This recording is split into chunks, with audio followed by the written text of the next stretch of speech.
Jesus. Wow.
Presented by Honda. We've been there from the start. Honda, official vehicle of the Toronto Blue Jays. Proud fan since 1977.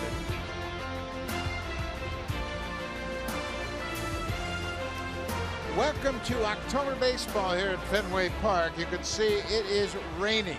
I don't care what you say, that's rain, not mist.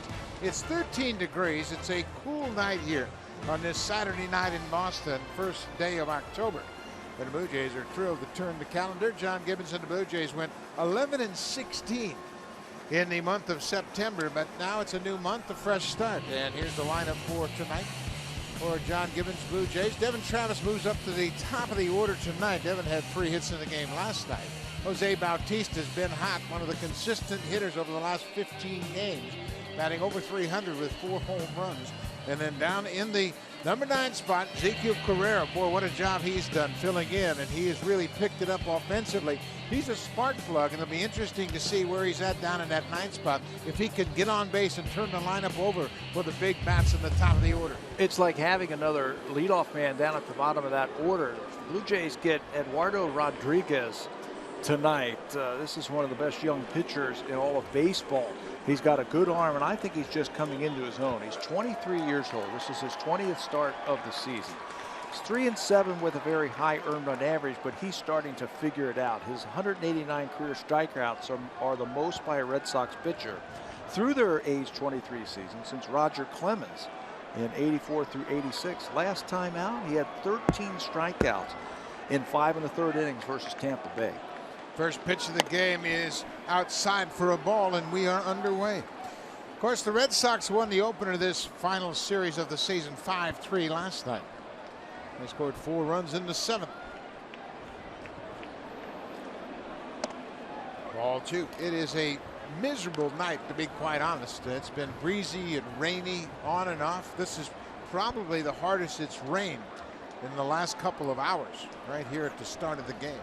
Took the tarp off around 6 o'clock. It was not raining. Got the field ready. And right towards the end of the ceremony, it started raining. In case you're just joining us, the Yankees rallied with 4 runs in the 8th inning to beat the Orioles 7-3. So that game is final. Travis fouls it into the seats. So the Blue Jays know already that the Orioles have lost, so they inch to within a half game of the Orioles for the top spot in the wild card. John Gibbons more concerned about his own team's effort than anybody else's right now. Here's the 2-2 pitch to Travis. Another pop up over near the seats. Hanley Ramirez had a couple of these in last night's game, and he handles that one very easily. 1 away. Let's take a look at the rest of the defensive alignment for Boston here tonight. In the outfield, Chris Young, the right-handed hitter, is in the lineup because of Happ starting for the Blue Jays. Jackie Bradley Jr. and Mookie Betts, two of the best young players in the game.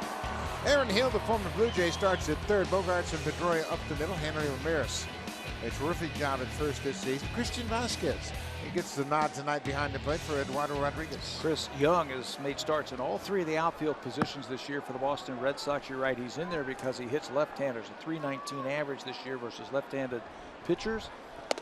And there's a lot of right-handed hitters for the Blue Jays. The weather conditions terrible. He's going to be an important guy with that left field wall standing right behind him. It is even getting windier as we speak. Donaldson waves at that pitch. It's 1-1.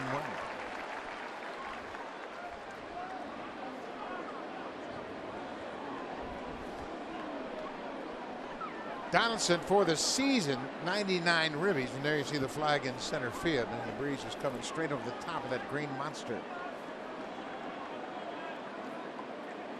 Ball on the strike.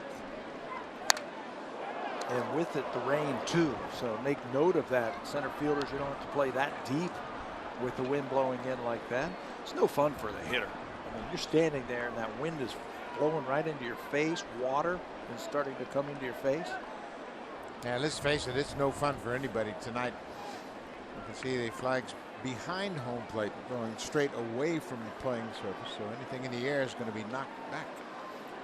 Here's the 1-2 pitch inside. Donaldson gets brushed back, and you remember the last time Rodriguez faced Donaldson at Rogers Center, he knocked him down with a pretty effective pitch up and in. This time he pushes him back. The Red Sox feel that they have to pitch in on these right-handed power hitters of the Blue Jays. You got to back them off the plate. Almost like the olden days where the inside part of the plate was for the pitcher.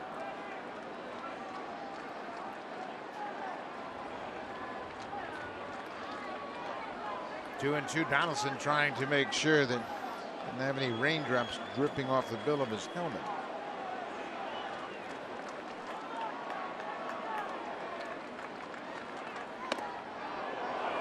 Inside, it's a full count. You might be wondering why Christian Vasquez is catching Rodriguez instead of Sandy Leon, the regular catcher. He's worked with Rodriguez in the past, and John Farrell likes to use this combination. He caught him when he was in the minor leagues. He's caught him while he was in the big leagues, and they have a nice thing going together. Donaldson strikes out. 2 away here in the top half of the first. 13 punch outs last time that Eduardo Rodriguez pitched. That time he uses the changer. That was 6 days ago as Donaldson swings and loses his balance on that changeup down and away. Rodriguez has got a good fastball, a nice little breaking ball that it's still developing, and a changeup there to get Donaldson. 2 away. Time to bring Edwin Encarnacion to the plate. Edwin was 0 for 5 in the game last night. Blue Jays had 10 hits but managed just 3 runs. They stranded 13 base runners and were 1 for 10 with runners in scoring position in that game last night. Neither club scoring very frequently last night. The Red Sox scored 1 in the first, Blue Jays 3 in the fifth, and then a big 4-run 7th inning for Boston. That was it. Yeah, just 1 inning again for the Blue Jay batters. They had plenty of runners on base. In fact, they left 2 runners on base the last 4 innings of that ball game. John Gibbons just begging for a big hit. Maybe they'll get it now that it's October. Brand new month. There's a high pop. Center of the diamond. That ball is really being blown back toward the infield. Here comes Jackie Bradley Jr. Makes the catch in shallow center field. 3 up, 3 down. Rodriguez retires the side in order.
knows that they will play against the Cleveland Indians in the American League Division Series. They're just not sure where they're going to play that game. And to Farrell, it's very important that they end up with home field advantage. So he's going to play all the regulars. And here's a look at his lineup tonight. Pedroia, Bogarts, and Ortiz, top of the order. Then Mookie Betts, over his last 14 games, has really come on hard with that .415 average. 9 RBIs over the stretch of those 14 games. And right behind him, Hanley Ramirez. He has been overshadowed all season long. But what a season he has put together. .321 over his last 22 games, and he'll match up against Jay Happ tonight in the second game of this 3-game series. What a season Jay Happ has put together for himself. 32nd start of the season. That's a new career high for Jay. He's been healthy all season long, and from the numbers, you can tell he's been healthy with that too. Outstanding numbers all the way across the board for Jay. Last time out, he pitched into the 8th inning, gave up 1 earned run versus the Yankees, but had a no decision. Dustin Pedroia goes after the first pitch and hits it into the seats. Pedroia passed 200 hits for the second time in his career last night with his 18th 3-hit game. He also passed Dom DiMaggio for 9th on the Red Sox all-time hit list. He now has 1,683 hits for his career.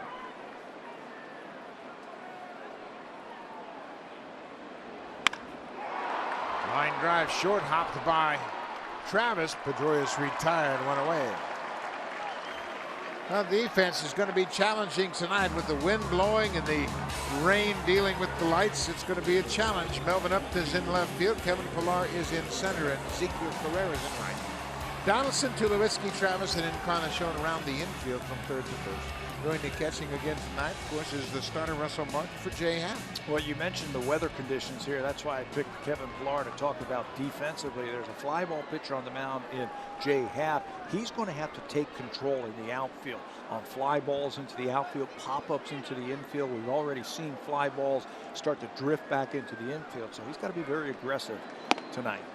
Jay Happ's aggressive with that first pitch to the birthday boy, Xander Bogaerts. He turns 24 today. What a young star Bogaerts has turned into. Playing just about every day at shortstop. Well, shortstop has become an offensive position.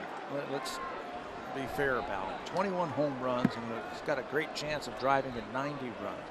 But on top of that, Brian Butterfield, he has said he has improved more than any shortstop that he has worked with from the first time he started working with him to now. And he says he works hard, he gets out there every day, he wants to become a complete player. There's Butter. He's worked with some of the good ones, including a man named Jeter. Brian Butterfield and Derek Jeter were together when they first made it to the big leagues in the mid-90s with the Yankees. Xander Bogaerts with a 2-2 count. This Boston team is loaded with young talent. They have a core of homegrown talent that bodes well for the future. John Farrell very pleased with the fact they have regulars that are 23, 24 years old. And you can't win without a great shortstop, and they've got one with a young man at the plate. 24 years old today. He's always been one of the youngest players in the leagues coming up through the minor leagues at that level. Remember, he was in the World Series a few years ago. Full count, 1 out. Before he takes a ball low.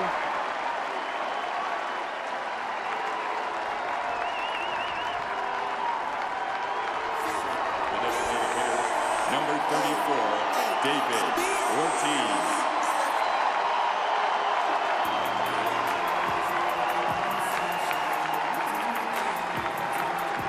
It is a week-long celebration here, the final weekend of the season for David Ortiz, who will retire after this season.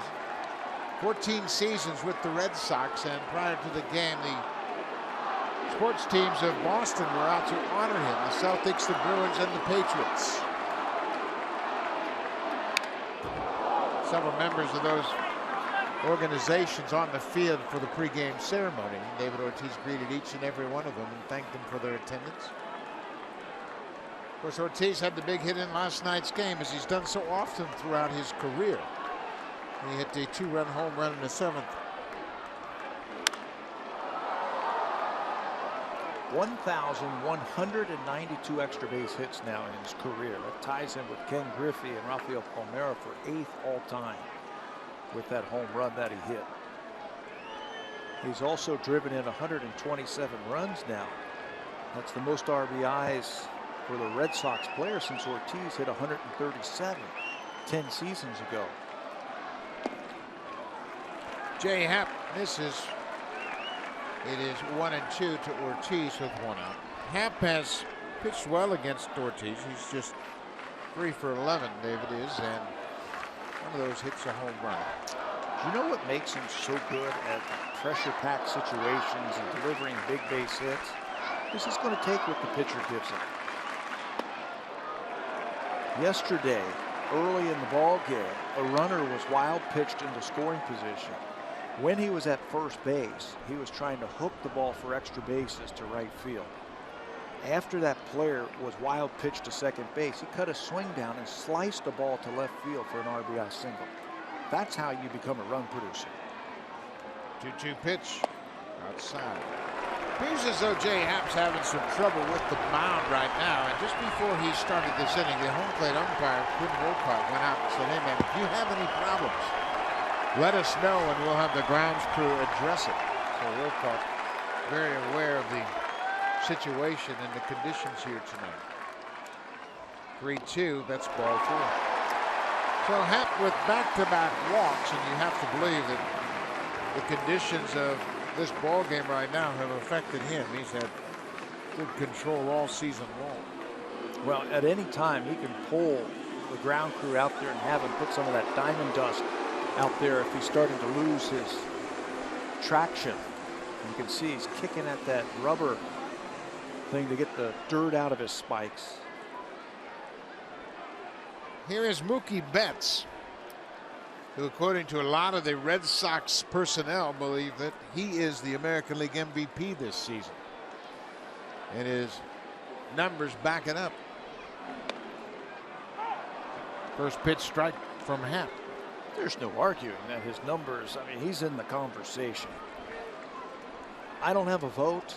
If I had a vote, I would vote for David Ortiz as of right now. There's one more game to go, because what he means to this lineup for the Boston Red Sox, hitting in the middle, coming up with some big base hits, and he makes everybody around him better. He makes the hitter hitting in front of him, Bogarts tonight, better. He makes the guy hitting behind him better. Such a threat.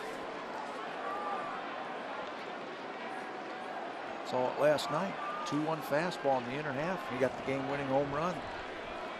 Betts hits it on the ground. Travis will go to first, and now he's got to swing at Ortiz, and he turned around and checked the runner Bogart. So he gets Ortiz at second. He was kind of caught in between. He got in front of Ortiz, in front of the baseline, and he couldn't tag him, so he had to go back and tag him and make sure he got at least 1 out in that situation. Bogart's now at third base. He'll learn that when you have a ball like this, you time it where you catch the ball in the baseline, and you force that runner to stop, because he's got to let you catch the ball. If you do that, you catch the ball, you tag the runner or run him back and then get the out at first base. But Ortiz tried to avoid that tag, kept the inning alive. Blue Jays could only get 1 out. Here is Hanley Ramirez.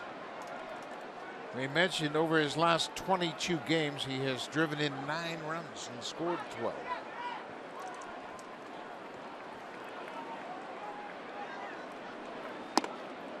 We were talking last night, Buck, about Hanley Ramirez's home run against the Yankees and how that really was one of the biggest hits that they've had in the season. And we wanted to confirm that with John Farrell. So we went into his office today and talked to him, and he said there's no doubt the home run that Hanley Ramirez hit against Dylan Betances was one of those hits that got everybody going.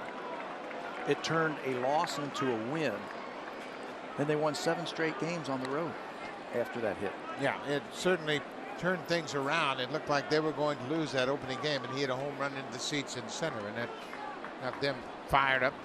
You remember at the start of the month, Blue Jays were in first place. The Red Sox got hot, and they had that 11-game win streak. It was coincidental with those 7 straight wins on the road. 2-0. Fouled straight back. The Yankees beat the Orioles tonight in New York. They scored 4 runs in the 8th inning to beat them 7-3. So that is done. Of course, the other game of interest in the East Coast is Detroit at Atlanta. They're scoreless in the 1st inning down in Atlanta.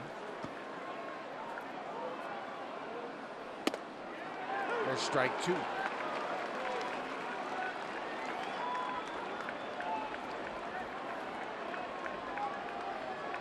Jay Happ, of course, the 20-win season. His first 20-win season of his career. Second most wins in the majors behind Rick Porcello.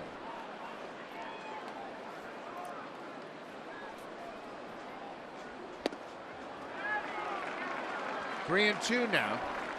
So Mookie Betts at first base. He'll be moving on the pitch.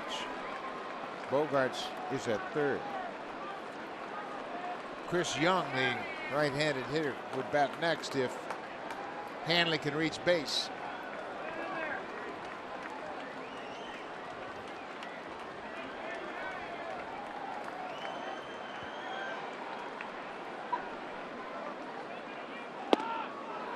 First pitch, Happ wanted the call. That's the 3rd walk that he has issued in this inning. Happ has a season high 4 walks. He has walked 4 batters on 2 different occasions this year. Well, isn't this typical of the Boston Red Sox, especially early on? They really made Marco Estrada work hard in the 1st inning last night's ball game. Marco threw 34 pitches in the 1st inning, was only able to get 5 innings in the ball game last night, and they were saying after the game that was one of the keys to that win. Get the starter out of there quickly, get it to the bullpen. So you're seeing a lot of patience early on by the Red Sox. Chris Young goes out to the first pitch. That's going to get down for a base hit. 1 run is in, and here comes Mookie Betts. Chris Young in the lineup because he hits well against lefties, and he didn't waste any time. A 2-run single on the first pitch he sees tonight. .319 versus left-handed pitching. That's why he is in the lineup, and he's in an RBI spot in the batting order also. After 3 walks, loads the bases. A hitter, you're coming up. You got guys in scoring position. You know you hit lefties. Why wait around and take a pitch? He knows that Jay Happ throws a lot of first pitch fastballs, and Chris Young's waiting for it. Red Sox jump out on top tonight.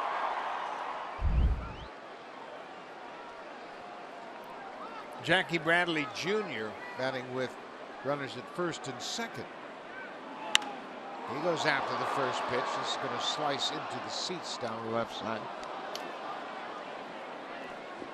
Bradley, .248 against lefties this season. .270 overall. He's had a very good season. 26 homers and 87 RBIs. Hitting 7th tonight. He's done a lot of damage down at the bottom of the lineup for the Red Sox this year. Strike 2.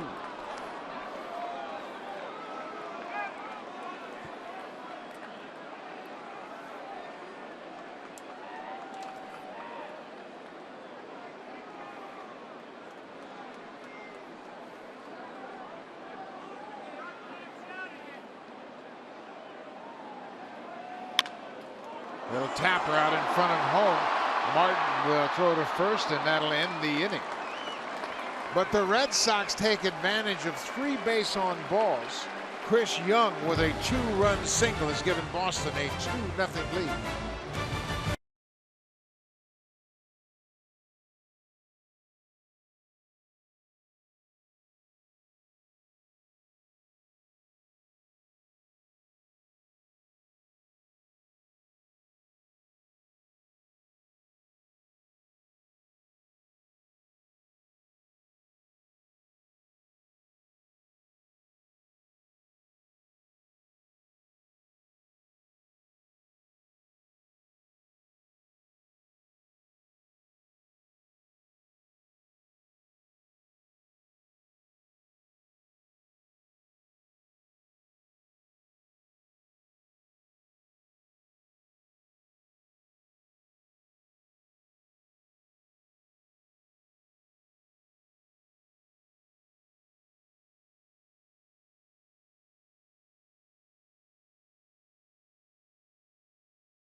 The month of September, despite the fact the Blue Jays had struggled, they talked about how they continued to hold their own destiny. It was up to them. All they had to do was win. Well, when they arrived at the ballpark today, they knew that they were going to be needing a little bit of help, and they got that this afternoon. With the Baltimore Orioles winning, the Blue Jays once again control their own destiny. All they have to do, win today, win tomorrow. That assures them that they'd be hosting the wild card game. However, there is a little wrench in there. If the Blue Jays don't win, they could find themselves playing a play-in game on Monday. Or guys, worst case scenario, the Blue Jays can find themselves out of it completely. The bottom line is they have to win, and to win, they're going to have to score some runs again tonight, guys. And so far, it is not a very good start.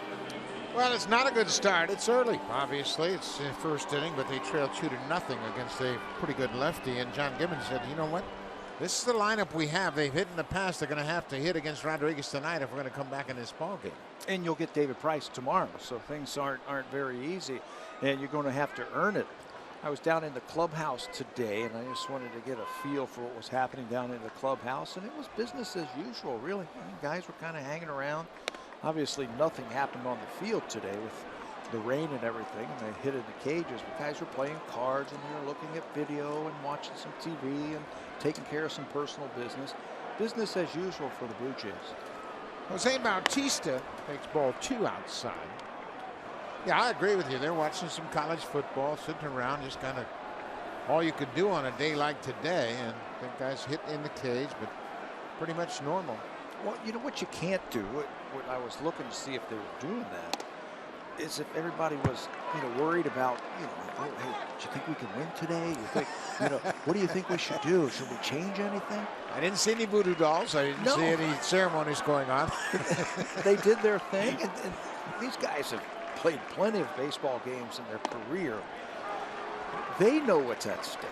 They know how important today's ball game is. And they're going to do everything in their power to try and win today's game, and we'll worry about tomorrow. Bautista with a 3-1 count.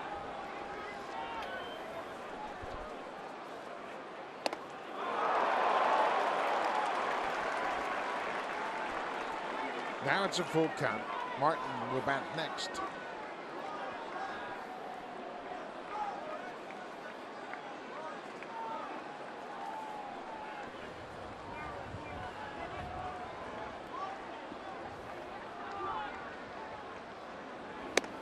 Bautista walks.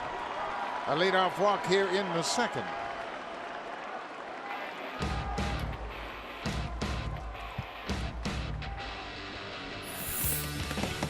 Swing for the fences and save during the DIY Expert Sale.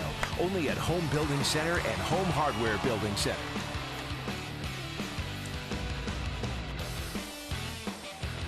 A rainy night in Boston. It's been raining for 2 days ever since the Blue Jays hit town. And it rained almost all night last night during the course of the game. Russell Martin, the catcher.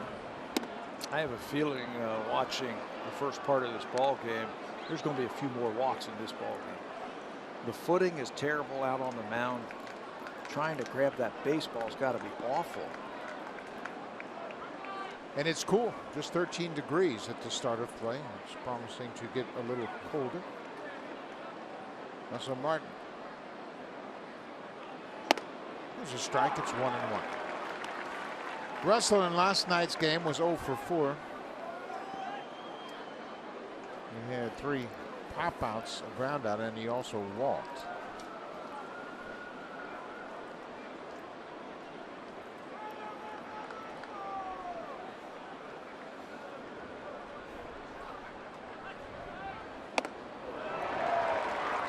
Inside pitch might have been off the plate inside, but now it's 1-2. You mentioned Rodriguez with a career high 13 strikeouts in his last outing. That was over the course of just 5 1/3 innings.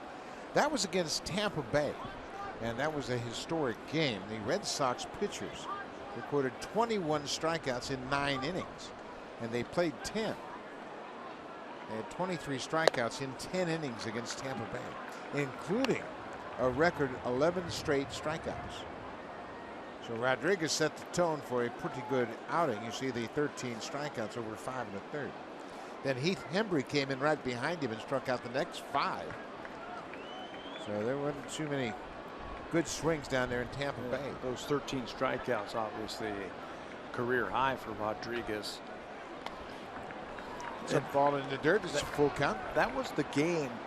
I remember I read a note on that for about 2 hours. A ball wasn't put in play by Tampa Bay. To be exact, 2 hours and 11 minutes. They didn't put a ball in play in fair territory. They did not. Tampa Bay made 30 outs in a 10-inning game, obviously. 23 by strikeouts. That's a lot of swings and misses. That's folks. a lot of boredom for the outfielders. Not getting any action. Full count, nobody out. Martin fouls it into the seats down the right side.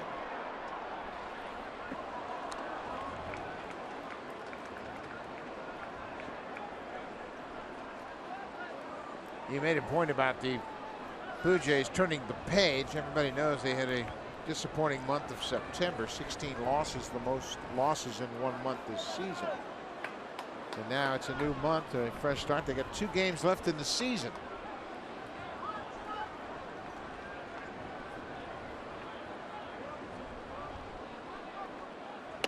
Well, 4 back-to-back walks from Rodriguez. Starts the second. We made a great point. There have been 5 walks in this game already. And we're in the second inning. Just trying to throw the baseball for a strike, let alone try to get him out, I think it's going to be hard tonight. With the conditions, we'll probably see him bringing that turfus out here just to keep that mound nice and dry. It's cold, it's windy. Well, one thing that the Blue Jay hitters have to be aware of is not be over anxious. You know, everybody's thinking about, let me get the big hit. Let me get that one hit that's going to get us turned around. But at the same time, you got to get a good pitch to hit. I guess that's the point I was trying to make, that take what the guy's going to give you. If he's going to walk you, the Boston Red Sox did in the bottom of the first inning. They had 3 walks and a single to take the lead. Blue Jays now have a couple of walks of their own to start the second. Troy Tulowitzki had another fine season for the Blue Jays. Tulowitzki last night 1 for 4 with a walk. He takes a ball. Well, I'd really keyhole in this situation. Obviously, Tulowitzki's got pop. Of course, he's got 24 home runs and 20 doubles. But you want to make sure you get a good pitch to hit. In this situation, wouldn't you think swing, swing, swing, but make sure it's exactly what you're looking for? If you're a low ball hitter, look for a low ball. If you're a high ball hitter, look for a high ball. Look for your strength. And if he doesn't throw it there, take it. What you can't do is be afraid to make an out here just because he walked the first 2 batters and you're behind by a couple of runs. If you're confident enough in your abilities, he throws one right in there, let it go. What do you have to lose? 2-0.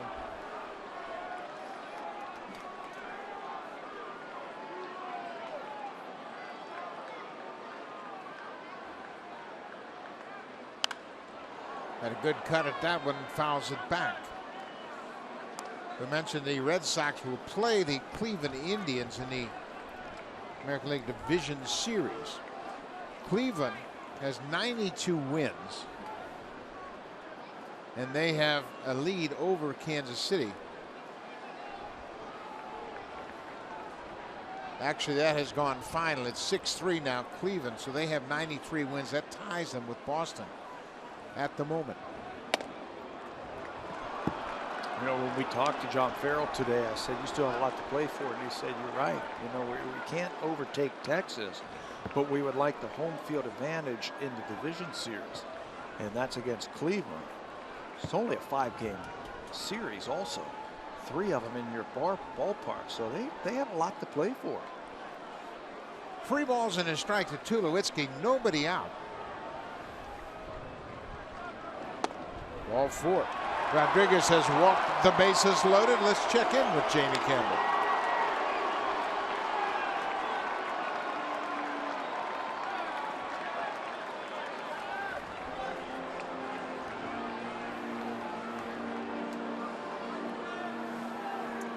Well, we'll be checking in with Jamie Campbell all night long as he keeps us up to date on that game. Seattle and Oakland starting at 9:10 Eastern time. And that certainly has implications as Seattle is right there in the wild card discussion. Carl Willis out to talk to Rodriguez, Christian Vasquez, and Bogart's there. Everybody getting involved in the conversation.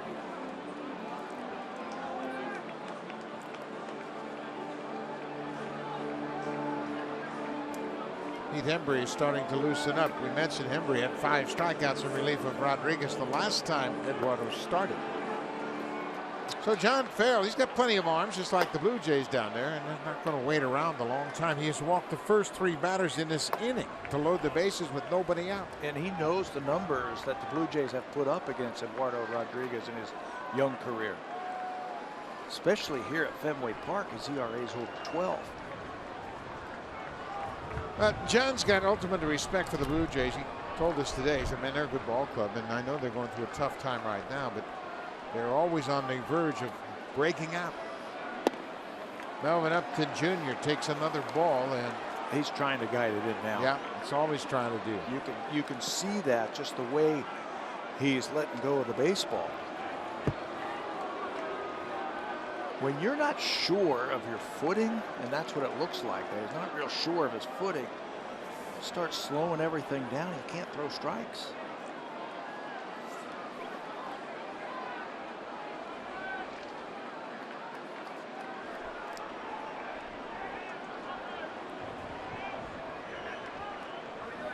Bases loaded. Bautista's at third, Martin's at second, and Tulowitzki's at first. They all walked to get aboard.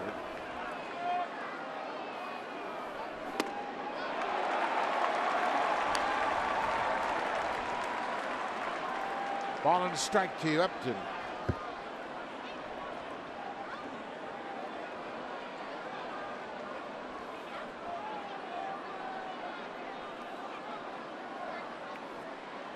Upton batting under 200 since joining the Blue Jays. Blue Jays trail 2-0. You can see Rodriguez has a good arm. That's 95 with some movement. He's got to hit his secondary pitches polished up just a little bit. He's got a changeup, a cutter, and a slider. But he throws a lot of fastballs. Blue Jay hitters know that.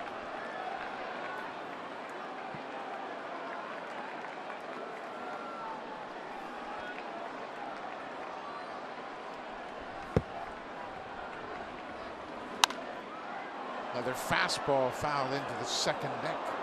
Looked like they wanted that one up with 2 strikes to see if he would go after it, but he just couldn't get the ball up and in. Eduardo Rodriguez throwing to Christian Vasquez. They both worked together a lot in the minor leagues.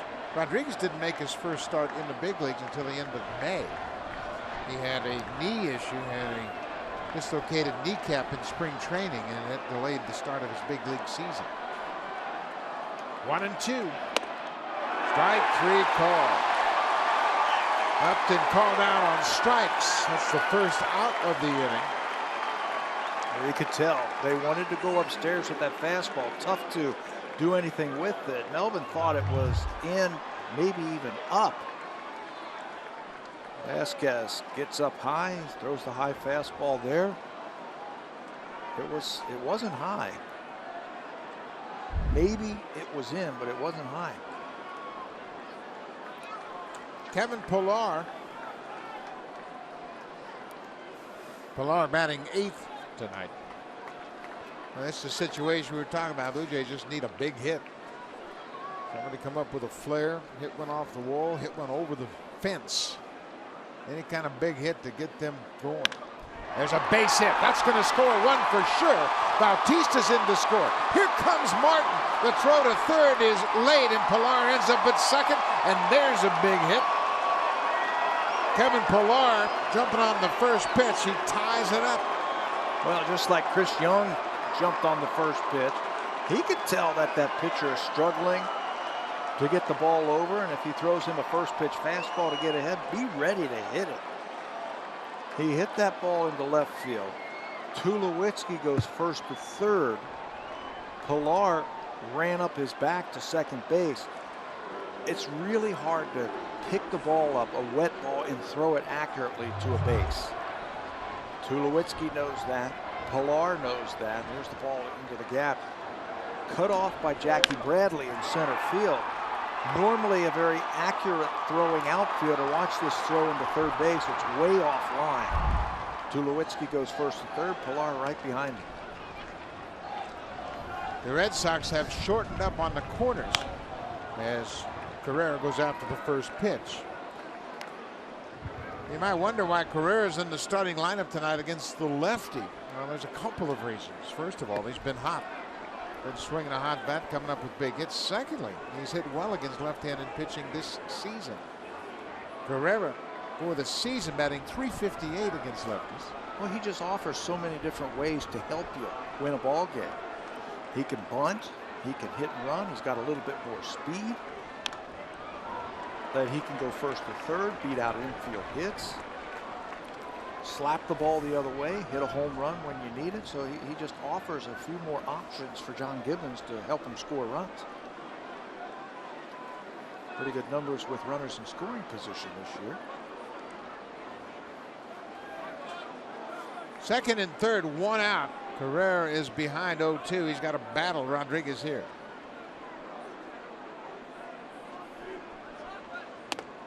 Rodriguez strikes him out. Second strikeout of the inning. Well, it is a nasty night here at Fenway Park. It is raining, and the glare off the lights really creating problems for the outfielders. You can barely see the hitter at home plate. So there could be some hesitation on those line drives, fly balls as to whether or not the outfielders can see them clearly off the bat. Certainly not ideal conditions, but you just can't afford to wait until tomorrow. You don't know what tomorrow's going to bring. Yeah, and Major League Baseball told the teams, hey, you played in last night's game. It rained the whole game. If it rains tonight, you're playing. Got to get it in.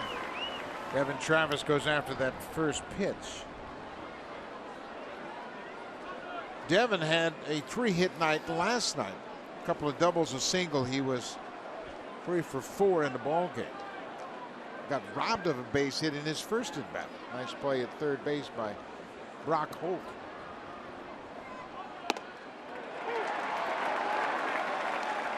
Two big runs out on base for the Blue Jays. Well, they have one big hit. Can they get another one?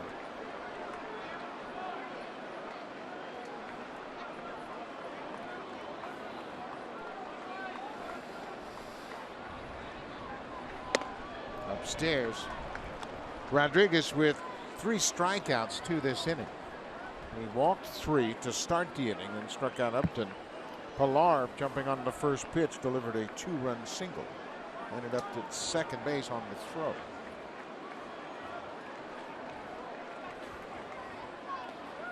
Good block by Vasquez. I think you just gotta, I know it's tough with 2 strikes, but he hasn't thrown any secondary pitches close. Everything has been fastballs when he does throw a strike. He's been getting hit hard here at home. Some of the numbers here at Fenway Park this year. Off-speed pitch. Teams have hit .366 off of his off-speed pitch here at Fenway Park. He's going to attack and go right after Devin Travis.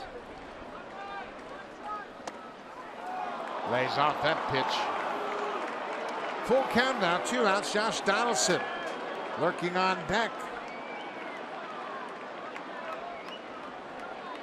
Donaldson struck out his first time up. He'd like to get another opportunity with the bases loaded, maybe.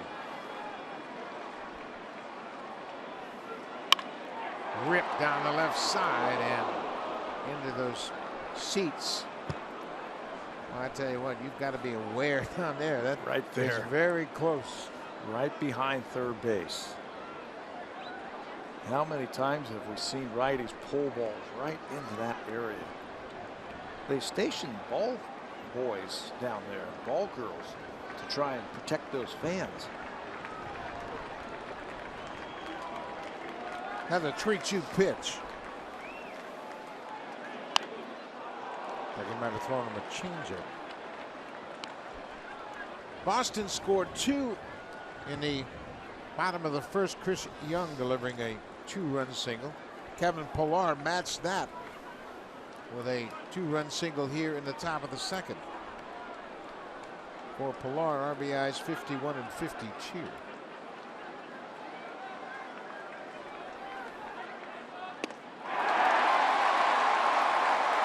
Travis strikes out. Rodriguez eventually strikes out the side. Kevin Pilar has tied it up. First pitch swinging, a 2-run single to center. Chases home Bautista and Martin. We're tied at 2.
Baseball live on your phone and tablet with the MLB.com at-bat app. Customize at-bat to feature the Blue Jays and stay up to the moment at any moment with scores, news, live game video highlights, and much more. Download MLB.com at-bat. It is your #1 app for live baseball. And a lot of Blue Jay players are keeping close tabs on the scoreboard over the last couple of weeks, guys.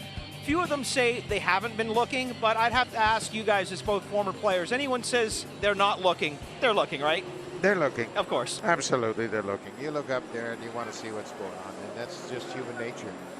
And you know what? The Blue Jays, they have the advantage of just playing. And now because they have lost 3 in a row, they have to get a little bit of help, but at the same time, if they win, they put pressure on everybody else. Doesn't Barry know by now that ball players will fib every now and then?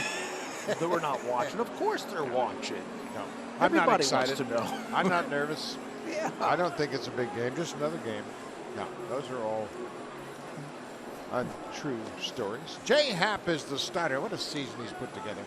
He was in line for his 21st win last time out, and the bullpen coughed it up. And when you look at what he has done over his last 4 starts, it's been pretty impressive. You talk about turning it up a notch during the stretch drive. Jay Happ has done just exactly that.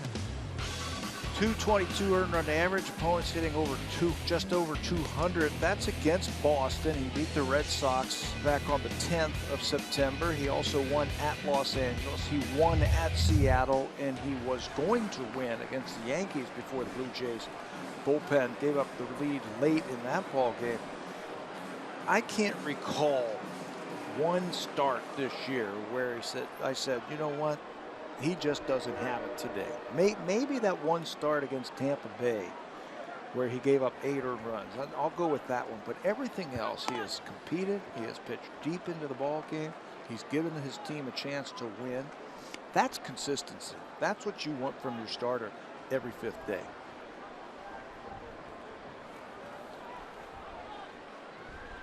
This is the catcher.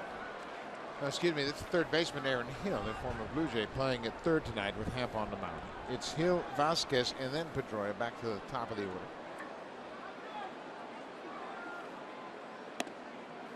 Jay Happ had the grounds crew come out and do some work on the mound. He wasn't really pleased with his landing area. They added some of the Diamond Dry and they tamped it down, trying to give him a better footing. So pop into the air. Everybody has to converge. The wind is really knocking these balls down, and What a play by Pilar. Right at the end, Pilar called for the ball. Devin Travis was there, and Travis bailed out and let Pilar make the catch. And he made about a knee-high catch with the basket glove. We highlighted Pilar in our defense for these types of plays right here. It's windy, there's rain.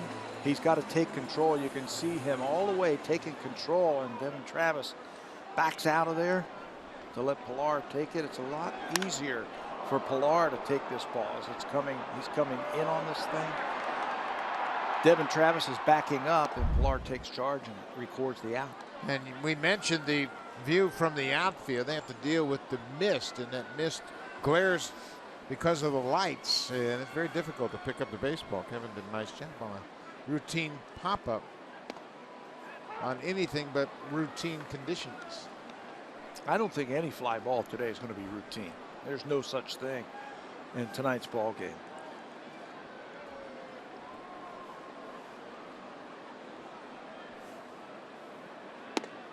There's a strike to Vasquez. It's now 1-2.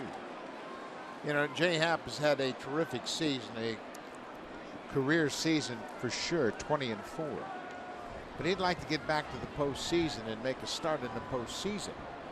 He started a game in 2009 for Philadelphia in the National League Division Series against Colorado. That was his only start in the postseason. He'd like another opportunity. Philadelphia went to the postseason in 2008 and 2009. But Happ was able to start game 3 of that series. It was in Colorado with the series tied a game apiece.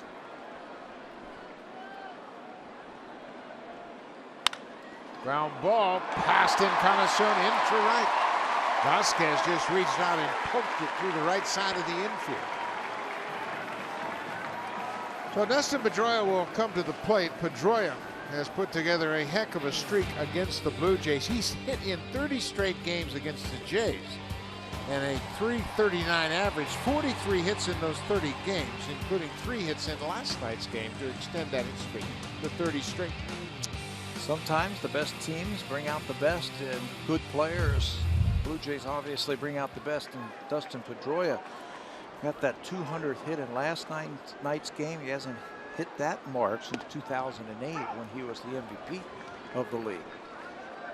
To give you an idea how good the Red Sox offense is, Pedroia is second in the league in hitting, and then Betts and Ortiz third and fourth. Altuve leads, and he's going to win the batting crown, batting .337. Well, Pedroia's at his second 200 hit season of his career.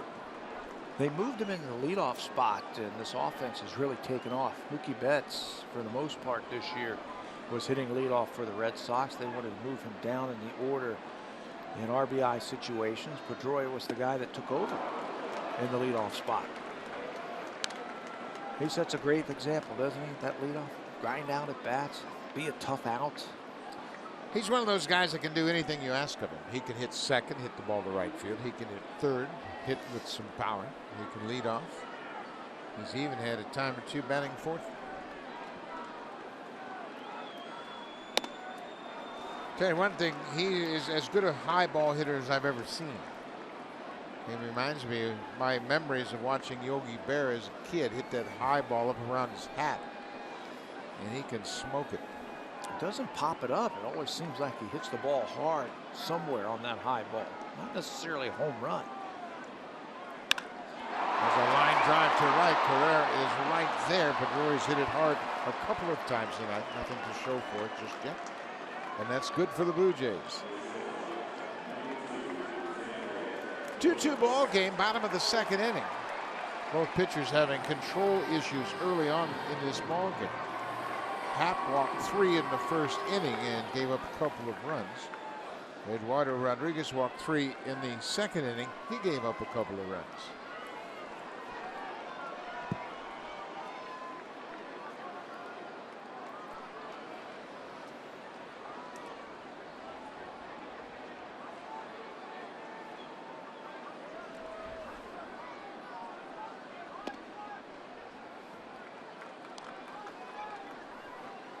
Xander Bogaerts. He walked and scored the first run of this ball game in the first.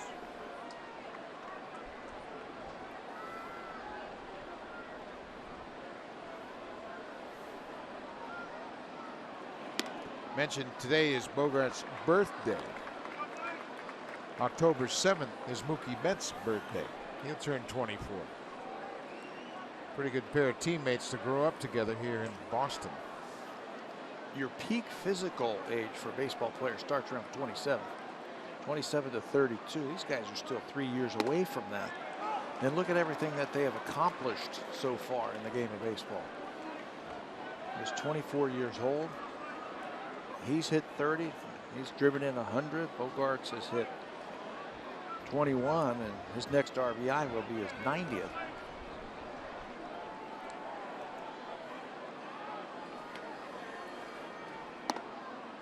Off the plate, 3 balls and a strike. Bogaerts, in his 3rd full season, he came up and got into 18 games in 2013. And he's got a cast of characters around him that'll teach him the ropes about big league baseball. Timeout. There's a, if you can believe it, there's a beach ball on the field. In July, maybe? October? That's what you call an optimist coming to the game with a beach ball.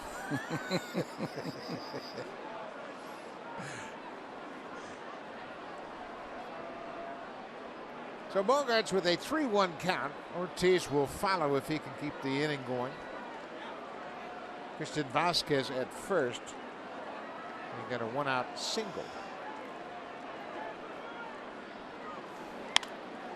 Popped up, and Encarnacion will give it a look over near the seats and back out of play into that camera bay. You just don't really know how those pop-ups are going to react on this windy night, so you got to play everything out. Bogaerts has life. That one went into the seats.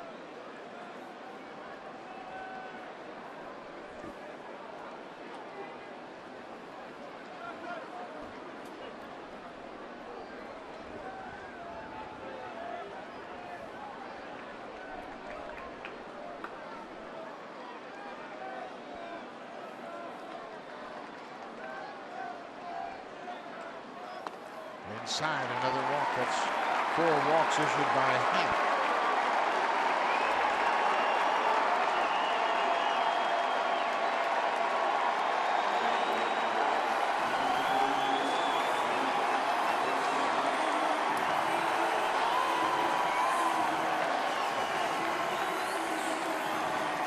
He certainly doesn't need an introduction. Everybody is here for the final regular season weekend for David Ortiz. He is among the leaders in so many categories. 17th all time on the home run list. 541 home runs. Next in line is Mike Schmidt, and he won't reach that number. 2 outs. Ortiz takes one inside. You know, people were talking about the home run he hit off Brett Cecil, how it was a pitch inside. Might have been off the plate, but it was a fastball, and he was able to keep it fair just inside the pesky pole down the right field line. He's a smart hitter, obviously. So he knew that he might get a fastball. He didn't miss it. His first RBI, he sliced the ball to left field, and here's the home run that you were talking about. Fastball up and in, and he's able to turn on it and keep it fair down the right field line. Well, we've talked about him as being a designated hitter. He leads all categories as a designated hitter in Major League Baseball history. He's played the most games as a designated hitter. He has the most hits, runs scored, RBIs as a DH, walks, doubles. He's hit the most home runs as a DH, 485 of them now. Extra base hits, total bases, and times on base. David Ortiz leads all of that. He might be the greatest designated hitter ever. 2-2 now. You know, everybody gets on the Minnesota Twins for giving up on David Ortiz, and they turned him loose. Actually, Seattle Mariners had him first. He started his career with the Seattle Mariners in 1994 at the age of 18. He played in the Arizona Rookie League, both in 94 and 95. Ground ball. Travis going to have to make a strong throw. Not in time. They got him. Ortiz hustling, and they were able to throw him out. Christian Vasquez was all the way around third. He was going to come in to score, but Travis made a strong, accurate throw from the outfield. Remember the wet conditions. That was a challenging play for Devin Travis. Pass to Tulowitzki. Long throw just in time to end the inning.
Braves, Freeman hitting .305. 34 home runs. He's got 90 RBIs, and he just had his 30-game hit streak snapped.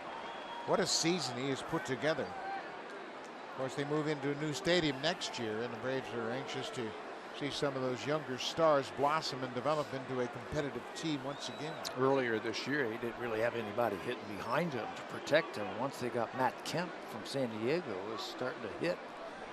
Getting something to hit. Matt Kemp, Nick Markakis is batting behind Freeman in that lineup now. It's been a little bit better. Dansby Swanson, the youngster, has played shortstop, and he's got some promise. So the Blue Jays in this 2-2 game. It'll be Donaldson, Encarnacion, and Bautista.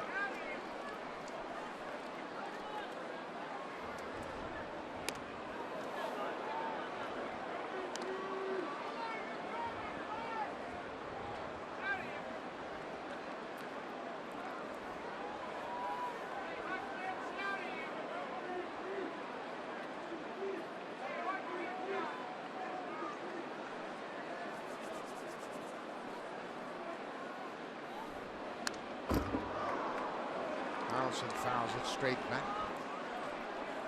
You know, we weren't down on the field last night, and yeah, we have our window open and it's cold and damp, but tonight to me it looks like it's even worse tonight than it was last night. Yeah, I think the wind has a lot to do with it tonight. The wind and a little bit more rain, at least it feels like. And I talked to some of the Jays today, and I asked them about the rain affecting them.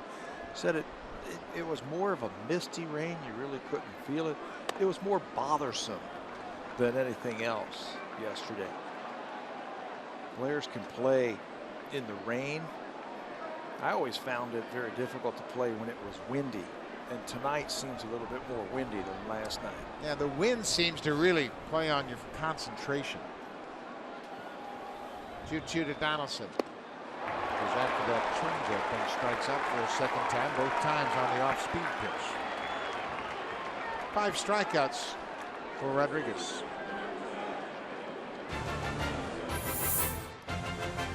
A lot has changed in 40 years, but one thing hasn't.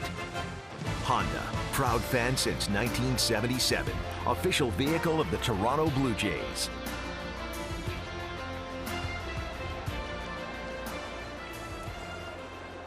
Edwin Encarnacion 0 for 6 in this series so far.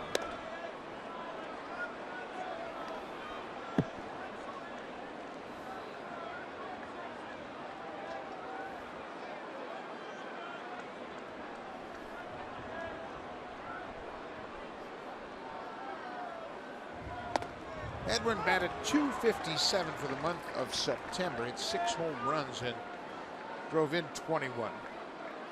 His high month in home runs was back in June when he hit 11 homers. He has tied his career high with 42 home runs for the season. And he's established a new career high with 127 RBIs. He and David Ortiz of the Red Sox tied for the lead in the American League in that department. I'd like to see him get that 43rd home run, set a new career high. That's a big number. He wasn't sure about that last strike call. It's 2 balls and 2 strikes.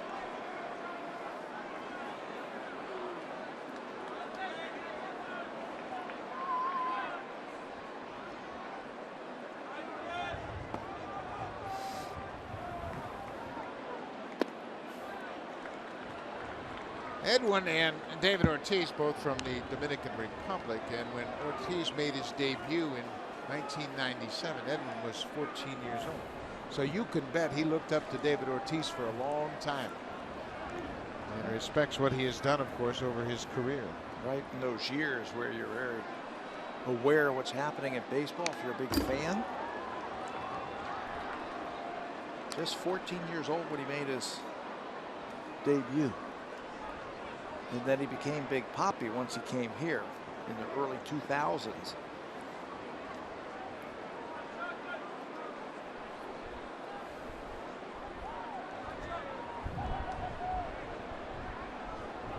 Three and 2.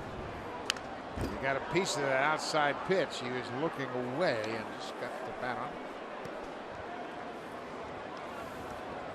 13 degrees, and President of Baseball Operations Mark Shapiro has a toque on. He's sitting down at the edge of the dugout. He wouldn't be anywhere else except the ballpark for this great series. Of course, Dave Dombrowski, he's the president of the Red Sox, and he's got a comfortable suite. Wow. How does he get a dry one and our guy gets the wet one? He's the visitor. There's got to be a place for him to be sitting where it's nice and dry. Yeah, he's concerned right now. So Dave said, "You okay down there, Mark?" I'll have another cup of coffee, please. Edwin takes ball 4 away. 4 walks issued by Rodriguez now. And then bring Bautista to the plate. Jose Bautista hit a 2-run home run last night in the 3-run 5th inning.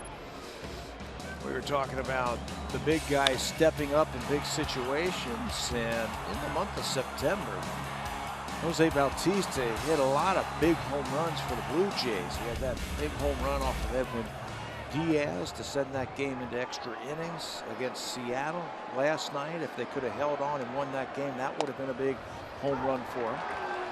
Jose's hit 22 home runs. 16 of them have given the Blue Jays the lead.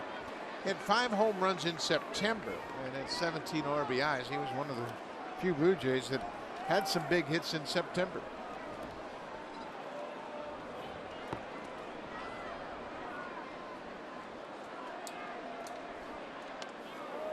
Inside, it's 1-1. Jose, over his last 15 games, hitting .302 coming into this game with 16 hits, 3 doubles, 2 home runs, and 5 RBIs.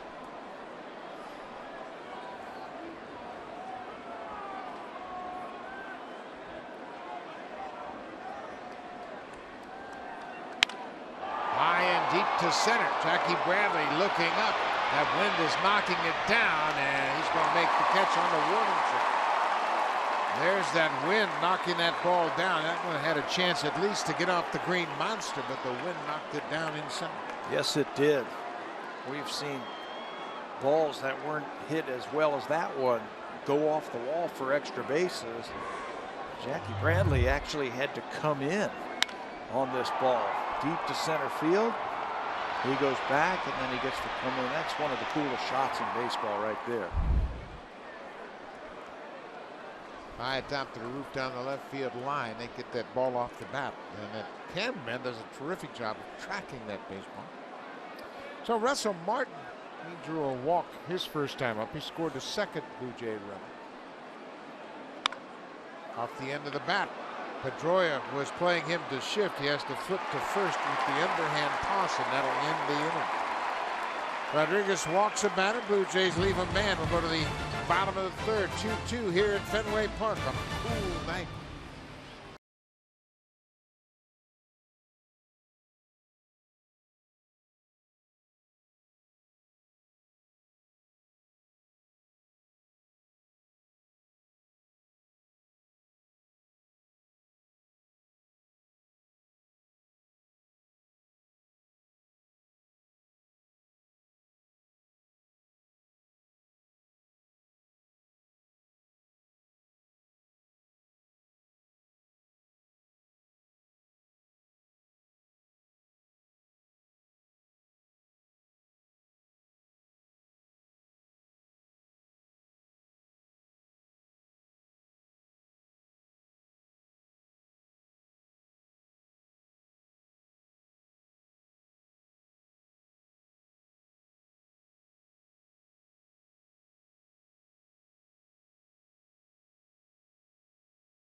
Winding down, the NHL season is just getting ready to kick off, and we are one day closer. Sportsnet 1 has your preseason action between the Canadiens and Leafs tomorrow at 7 o'clock Eastern. And gentlemen, I'm happy to report that for the first time in probably about 28 hours, the rain has almost, and I say almost, come to an end. It's still a little bit of a miss, but it's nowhere near as bad as it was about 20 minutes ago. Well, that's some good news, Barry. Thank you for that. The breeze has picked up a bit.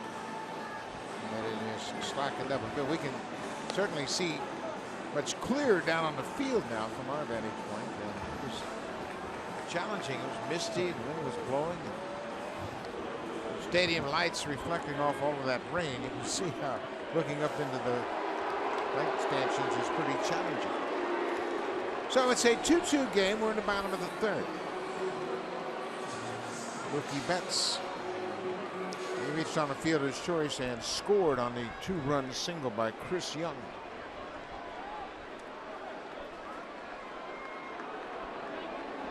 People are going to forget that he started as a middle infielder.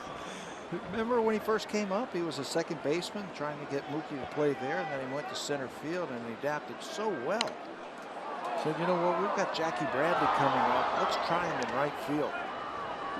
I don't think you almost have to have an ex-center fielder play right field here at Fenway Park because it's so big and the dimensions are so different than other ballparks. You need some speed out there.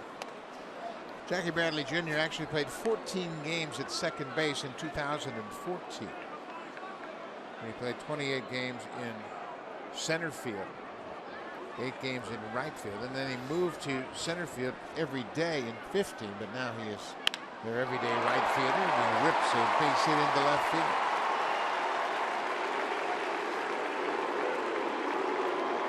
And the fans with their familiar Mookie chant after a leadoff single. That looked like a breaking ball down and in, and he gets the head out. He's got quick hands. Gets a lot of movement with his lower body and quick bat. Hard to get a fastball by him.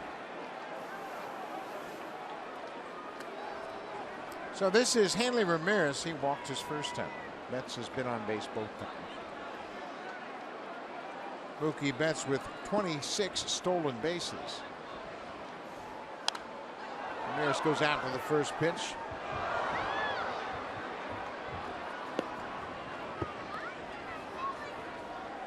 Mookie Betts is one of those minor leaguers that put up good numbers in the minors. He had 316 in the minor leagues and just carried that ability with him to the big leagues.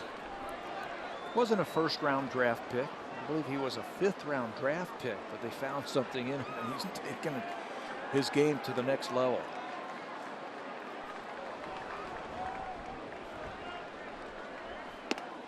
Off the plate outside. It's a ball and a strike to Hanley Ramirez.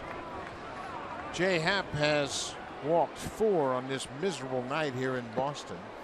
Blue Jay fans all bundled up, all sorts of contraptions trying to stay warm. Now those are fans right there. The guys who are going to sit through this, those are baseball fans. Off the end of the bat.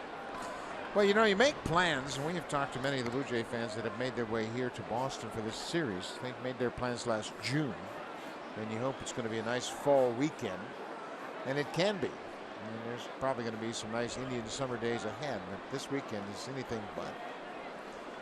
But they're hardy Canadians. They're used to this, and they get to see their team play here at Fenway Park with a chance to get into the postseason. Yeah, this is nothing, right, for them.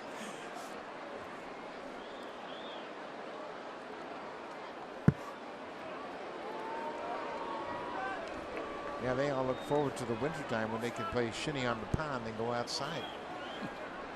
Get into the real weather. 1-2, nobody out. It's a 2-2 game.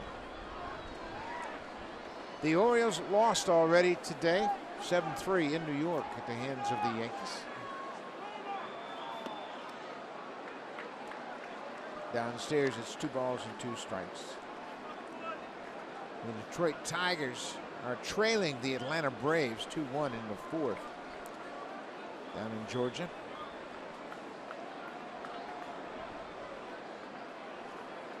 Seattle and Oakland will play later on in Seattle. It'll start at 9:10 Eastern time. Ground ball. Happ lets it go. Tulowitzki steps on the bag, and that's all he'll get. Boy, Jay Happ, great reactions. He was instinctively going to go after that ball, then realized where it was. It was going to take one of the middle infielders right to the bag at second. Well, he also knew that the ball wasn't hit that hard by Ramirez, that if he let it go, that Tulowitzki, the shortstop, was probably going to handle this ball. His momentum is going towards the bag. And Betts was right on top of him. Right here, he goes to reach for it, lets it go by him. Tulo gets it, and he just couldn't make the throw to first base with Betts right on top of him at the bag. Chris Young swung at the first pitch in his previous at bat. He had a 2-run single on that first pitch. Drove home Bogarts and Betts.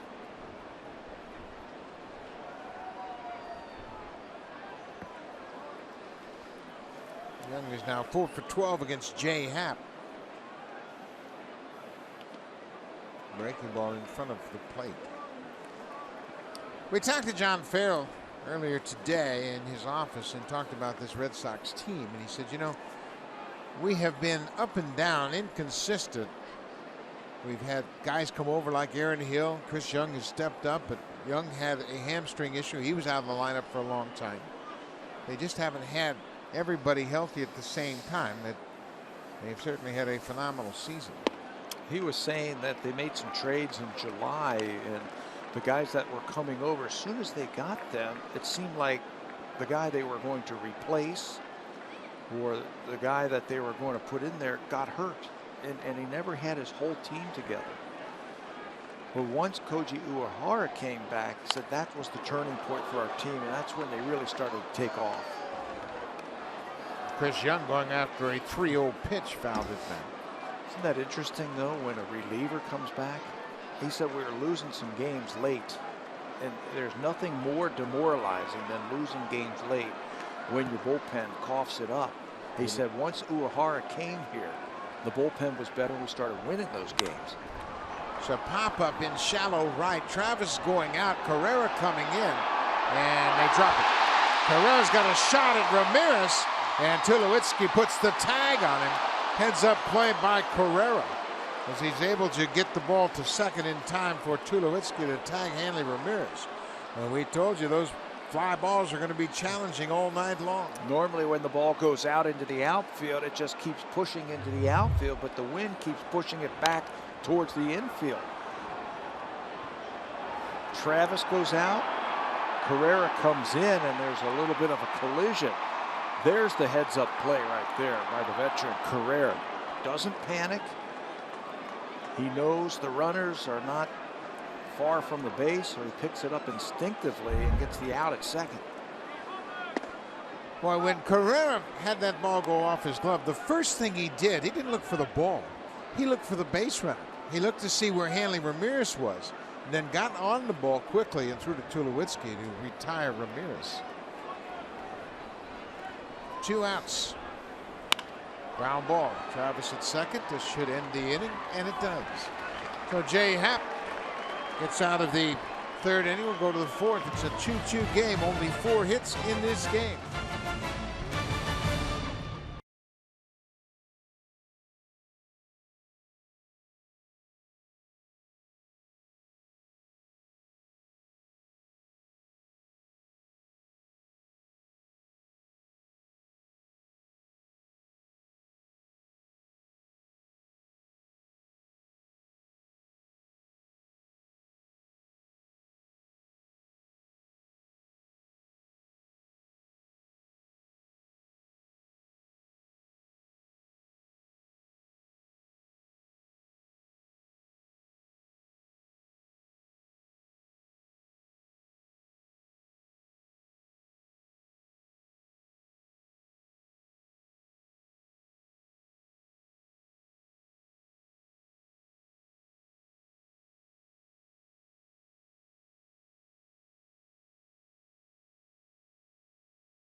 Season ticket memberships. That membership includes benefits like access to season ticket member exclusive events and enrollment into the My Blue Jays member program. You can visit bluejays.com/season tickets for more details. It's unbelievable, guys, to see the amount of Blue Jay fans showing up and sitting through this weather. I met a family last night from Nova Scotia. She's been a Blue Jays fan since the mid-'80s. She was attending her first ever Blue Jays game last night, and all she wanted was for the game to get played and not rained out, so she definitely got her wish.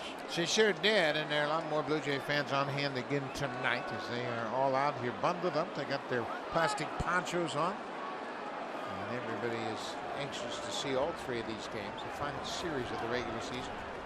Troy Tulowitzki. Tulo walked in the 2nd inning.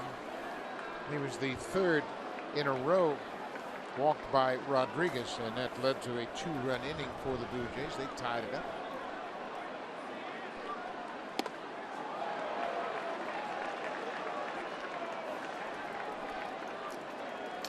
The Blue Jays have just 1 hit. That was Kevin Pillar's 2-run single.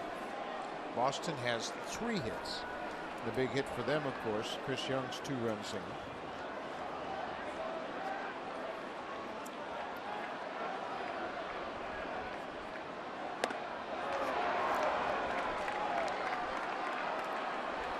One and 2.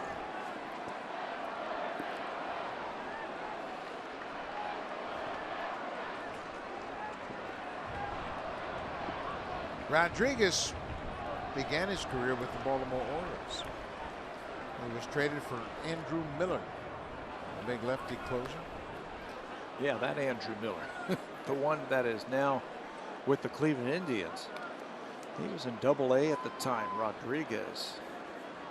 Good job by the Boston Red Sox to recognize a player in the minor leagues with major league potential. They gave up a lot. Andrew Miller was going to be a free agent at the end of that season. They got themselves a nice young starter. Again, just 23 years old. He's from Venezuela, and the Orioles traded him in an effort to fortify their bullpen for the second half of that season. And Andrew Miller, of course, moved on and signed a big contract with the Yankees, and he has since moved on to Cleveland. I think both teams got what they were looking for in that. Boston Red Sox were getting a young starter, and Baltimore was getting a guy to help them in the playoffs. July 31st, 2014, that's when that trade took place. Here's the 3-2 pitch to Tulowitzki. Fouls it off the catcher's mask.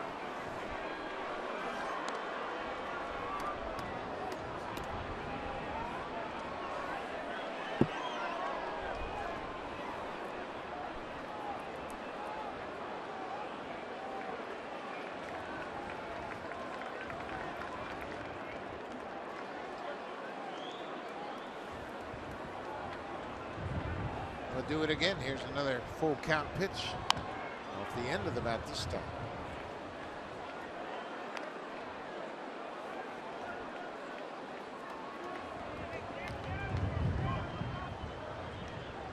The Red Sox, of course, have done such a great job of drafting and developing young players and then identifying players like Rodriguez in other organizations to go out and make trades to acquire them. They're as deep as any organization in baseball with young talent.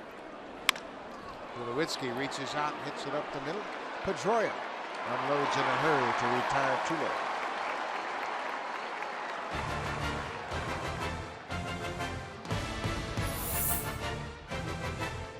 The all-new 2017 Ridgeline, our newest vehicle and their newest fan. Honda, official vehicle of the Toronto Blue Jays.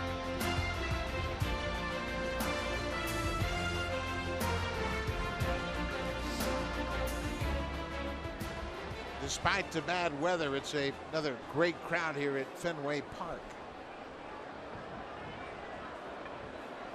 Melvin Upton Jr. pushes it up the first base line in foul ground.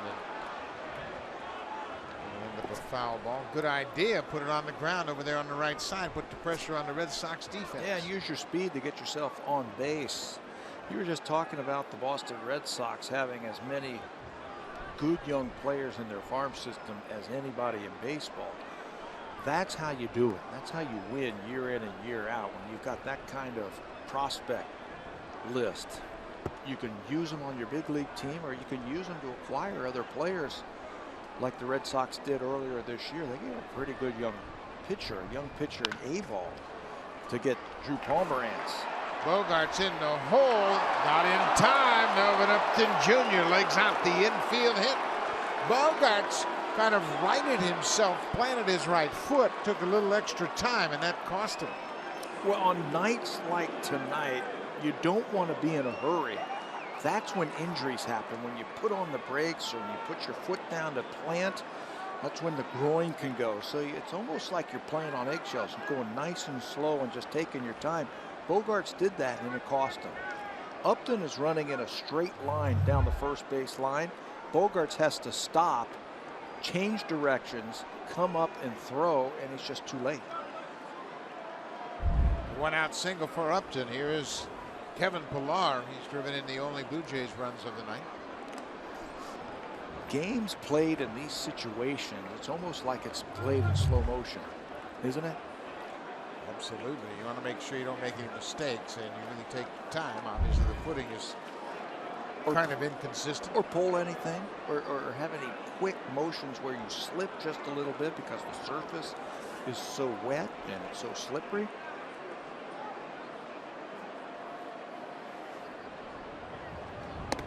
Pillar takes the first pitch up and away. Upton for the season has 26 stolen bases. He's been caught 8 times. He's 6 for 9 since joining the Blue Jays, and he's got an aggressive lead at first. Rodriguez has that step-off move where he steps off and fires over. Pillar hits one into right. Long run for Betts. He's going to get there. He makes the catch. Pillar retired on the fly ball to right.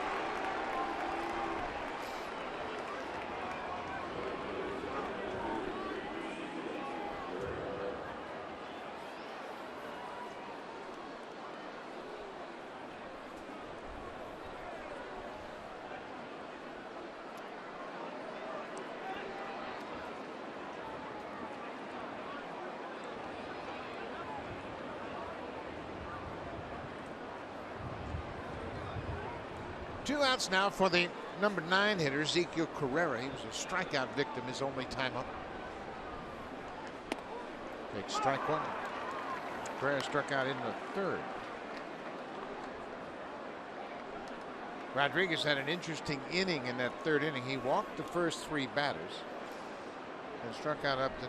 Pilar singled, then he strikes out 2 more to end the inning. So he had 3 walks and 3 strikeouts in the 2nd inning. Time to be thinking about possibly stealing your way, getting yourself into scoring position. 2 down. You got some speed at first base. If you can get to second base, Carrera can score him with a single.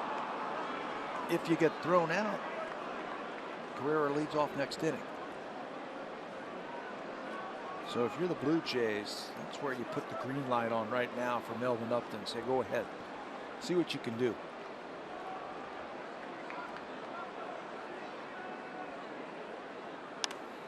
Carrera protects that outside corner. 0-2. 2-2 ball game. Blue Jays have just 2 hits, an infield hit this inning by Melvin Upton Jr. Kevin Pilar had the other hit back in the 2nd. He drove home 2. Nice aggressive lead over there at first base.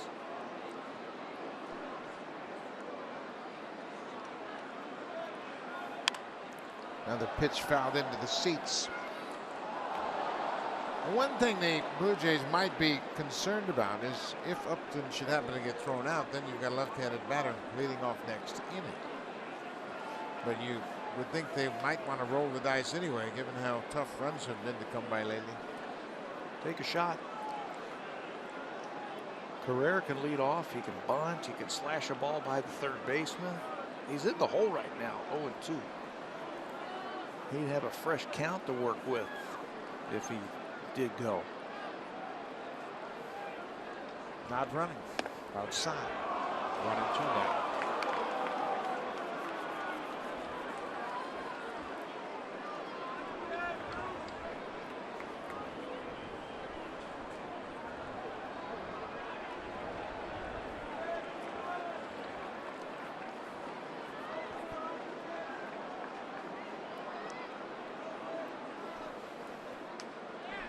There he goes. Outside. Throw from Vasquez. Right in time. Upton picks up the stolen base. He made that. That's his 27th. He made that close at second base. What a jump by Upton at first base. Didn't think Vasquez had any shot. If you're the Red Sox, you're going to be locked in playing the Cleveland Indians in the 1st round. And they lead the American League in stolen bases. Look at the jump by Upton and look how close this is at second base. One thing to consider, the backup catcher spot hasn't been defined just yet for the Red Sox. Christian Vasquez might be showing off that he deserves to be on that list, as Upton looked like he slowed down going into second base. Maybe that's why it was so close. And the Red Sox will not ask for the video review.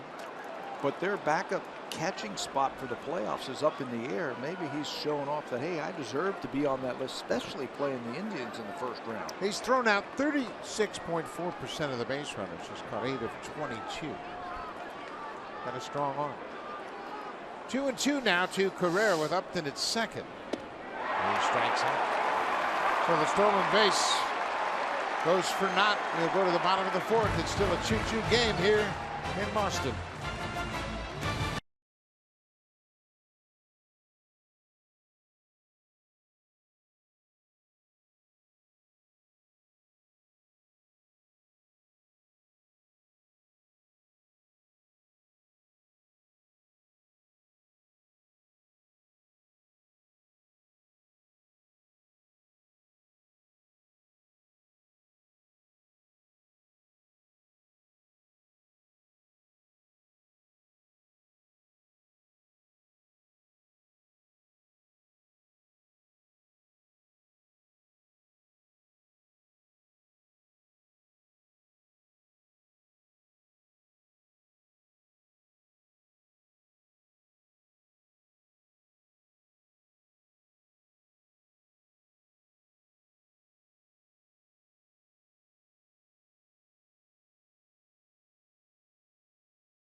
looking for his 21st win of the season. He's had a wonderful season, obviously. When you look at the most wins in a single season by Blue Jay pitchers, there's only been 3 pitchers that have won more than 20 games in a single season.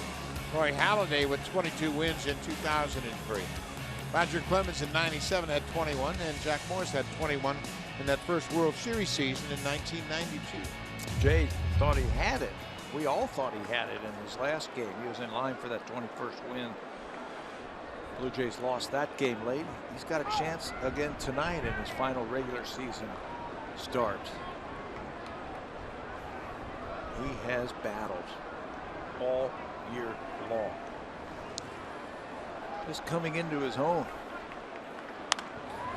And Hill goes after that pitch and pops it up. The wind's going to push it back out of play over the screen.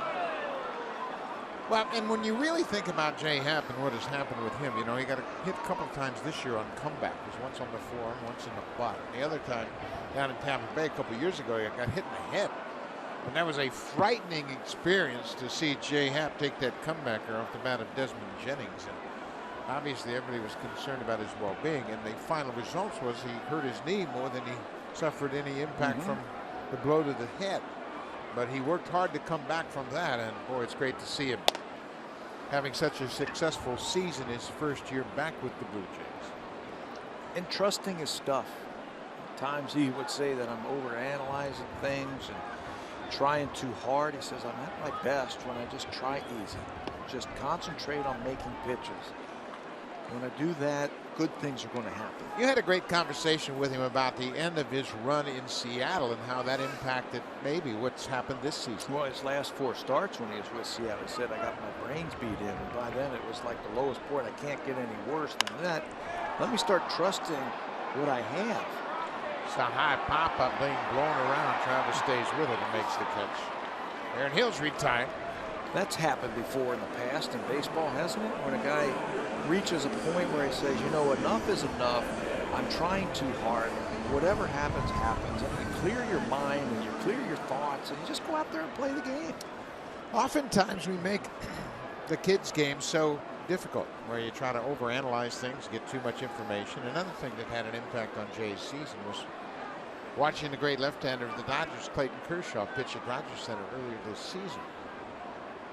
You know, when you see a star like Kershaw pitch or Verlander or Jack Morris in the heyday, every pitcher wants to watch to see what he might do differently, or maybe he could pick something up.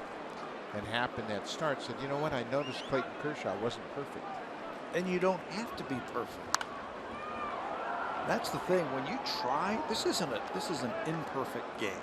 When you try and make it perfect and play a perfect game, it's impossible.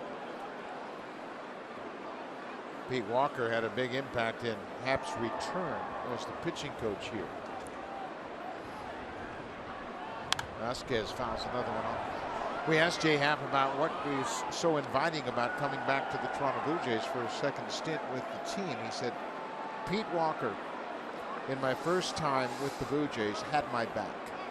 When I came here, I wanted to start. I wasn't given that opportunity, but Pete Walker continued to champion me as a starter. And I never forgot that. Vasquez caught looking at strike 3. That's the first strikeout of the ball game for him. And when you talk about the awards, obviously you're talking about MVPs, but now you look at the Cy Young contenders. Rick Porcello, 22-4. Jay Happ's in the conversation at 20-4. And look at these similarities in the ERA. Of course, the great Zach Britton, the closer, has had a perfect season for the Orioles. I think those are the top 3 contenders for the Cy Young Award. They'll finish 1, 2, 3. In my book, I don't know what the order is going to be, but those are the 3 guys who are going to get the lion's share of all the votes.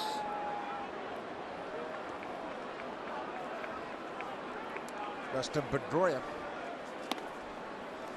Pedroia is 0 for 2, and he's hit the ball hard twice.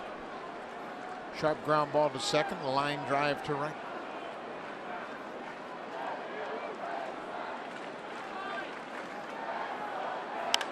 Pedroia hits a high fly ball to right. The wind is blowing it toward the seats. Carrera staying with it and makes the catch just inside the foul line.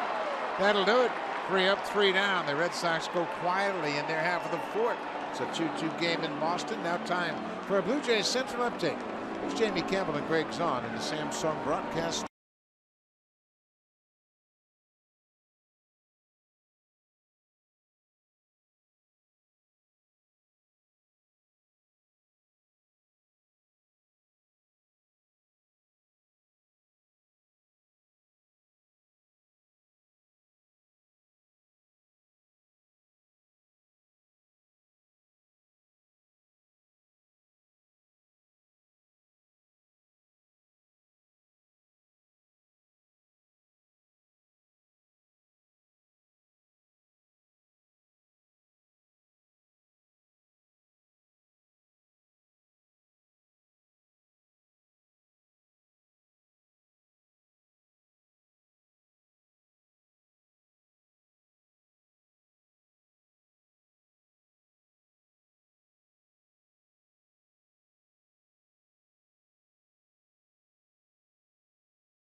And 12 game packs go on sale October 4th at 10 a.m. and that will include an enrollment into the My Blue Jays program. You can visit bluejays.com/game packs for more details. We'll get you back now to Buck Martinez and Pat Tabler. And you know what? They love you in Saskatchewan, guys. Honeymooning from Saskatchewan. We appreciate the love. Congratulations on your honeymoon. We hope you're having a great time here in Boston. Well, that's nice that she included her husband in that sign, too. Yeah, but we got the big letters. Yeah.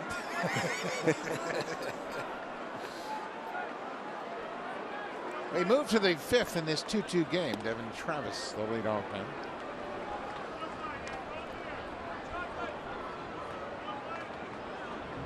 Cleveland has beaten the Kansas City Royals tonight. And you say, well, why in the world would I care about Cleveland and the Royals?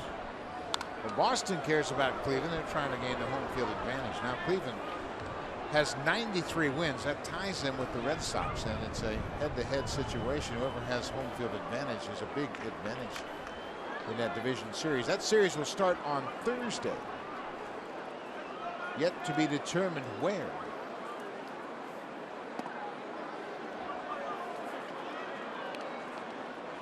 Boston against the Tigers, against Cleveland, excuse me, has a 4-2 advantage. Yeah. So if they tie, Boston will host games 1 and 2 here on Thursday and Friday. Yeah, they don't have to finish with a better record than Cleveland to hold the tie. Excuse me, hold the home field advantage. They have the tiebreaker. Winning 2 out of 3 in both of the series they had against the Indians this year. 3-1 pitch to Travis. There's a strike. Now it's a full count. Blue Jays 2 runs on 2 hits. Boston 2 runs on 3 hits. A couple of 2-run singles. They've been the only offense tonight.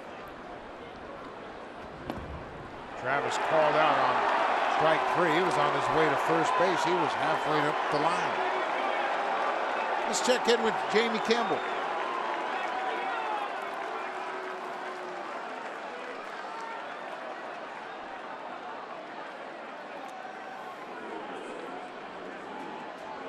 Thank you very much, Jamie. Jordan Zimmerman, the starter in that game. Of course, the Tigers have their big ace lined up for Sunday, Justin Verlander.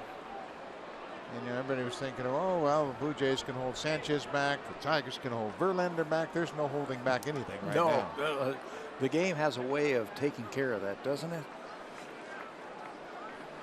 Josh Donaldson has struck out twice, both times on off-speed pitches. The changeup down and away.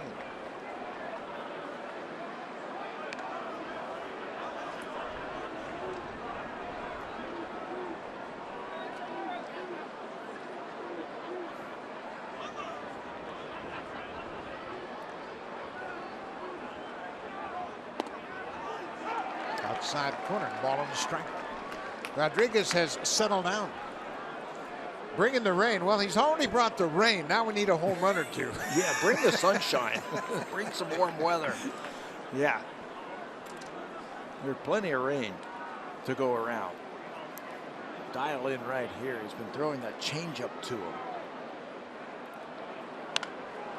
Popped up back over the screen and out of play. This is where he throws him that changeup. That was a fastball up and in, and Josh fouled it off. He's the type of hitter that looks for certain pitches in certain spots, certain counts.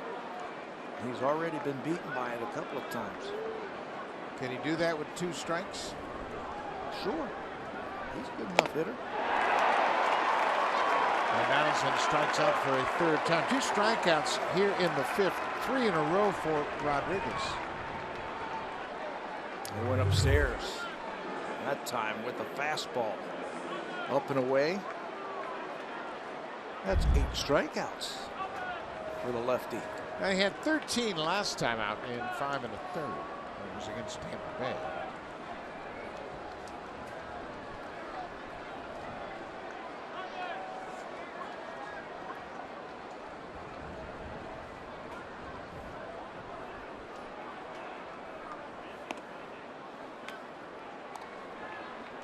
Rodriguez now has 99 strikeouts for the season. This is his 20th start of the season.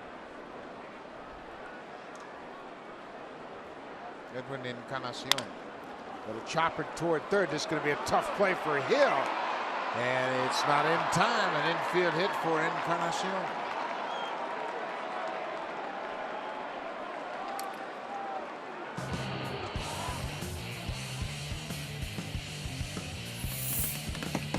Swing for the fences and save during the DIY Expert Sale. Only at Home Building Center and Home Hardware Building Center.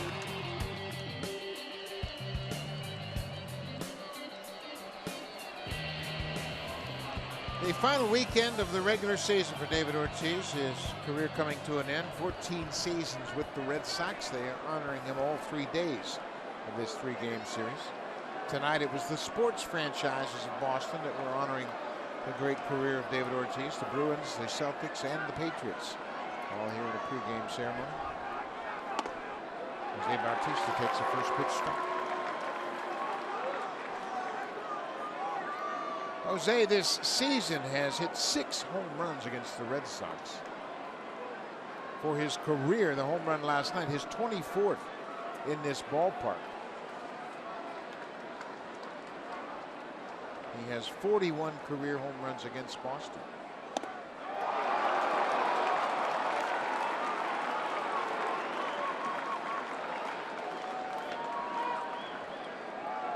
This is probably his last inning. Rodriguez.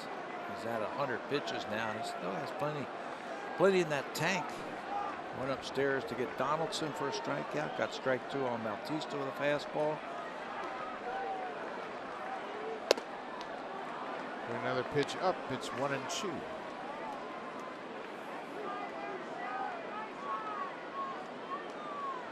Jose walked and scored in the 2nd. He flied out to center field in the 3rd.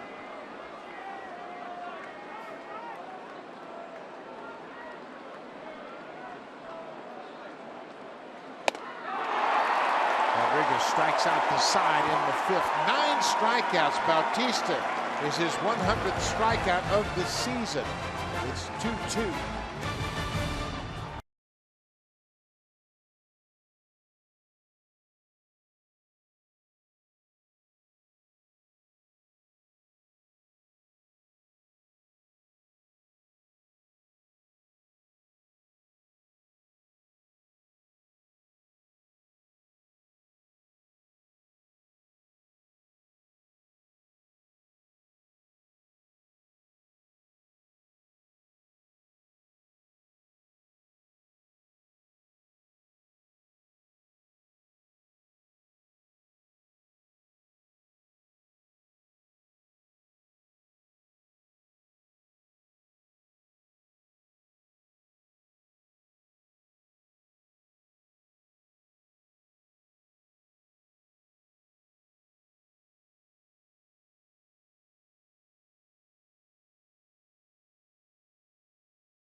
season with the Tigers, he has really come up with some big hits. He's made it a one-run game down there in Atlanta.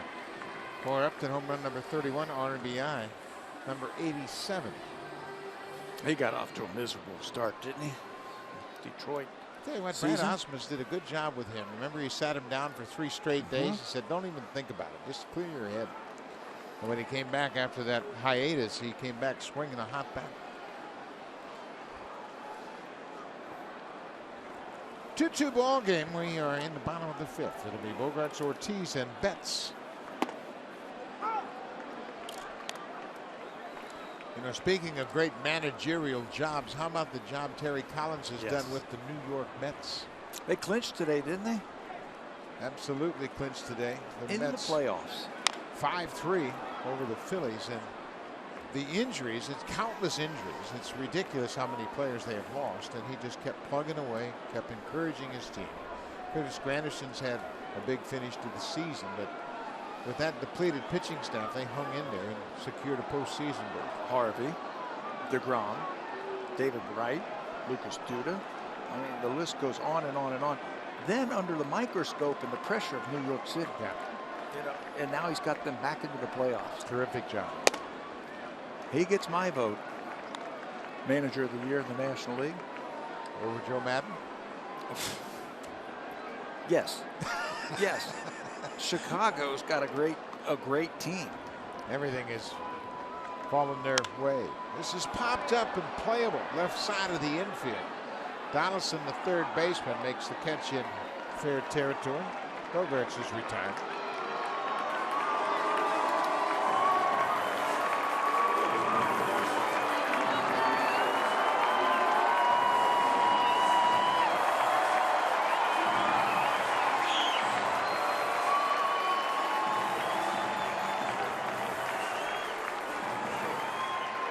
The home run Ortiz hit last night was the 62nd home run he has hit against the Blue Jays. They'll be happy to see him go. Yeah, retire. That's the most anyone players hit against the Blue Jays. This is a liner into right. That's going to get down for a base hit. Carrera over to cut it off. He has also driven in 192 runs against the Blue Jays, the most that one player has had against the Jays. He drilled a ball deep to right field before that home run. The previous at bat, this time he can't get the ball elevated, can't get it up. But the young fans, they certainly love to see David Ortiz swing the bat. How about that reaction? He can tell his kids, I saw David Ortiz get a line drive base hit in the last weekend of his career.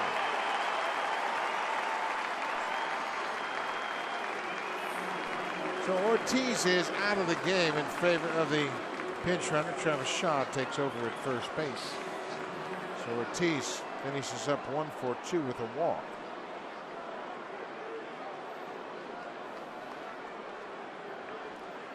One out in this 2-2 ball game. Mookie Betts takes a first pitch strike. Betts came into this game batting .415 over his last 14 games. He's been on base twice. Reached on the fielder's choice in the first, came around to score. And he had a base hit the left in the third. That's when MVPs win their MVP, don't they? In the month of September, when they finish strong and get their team into the playoffs.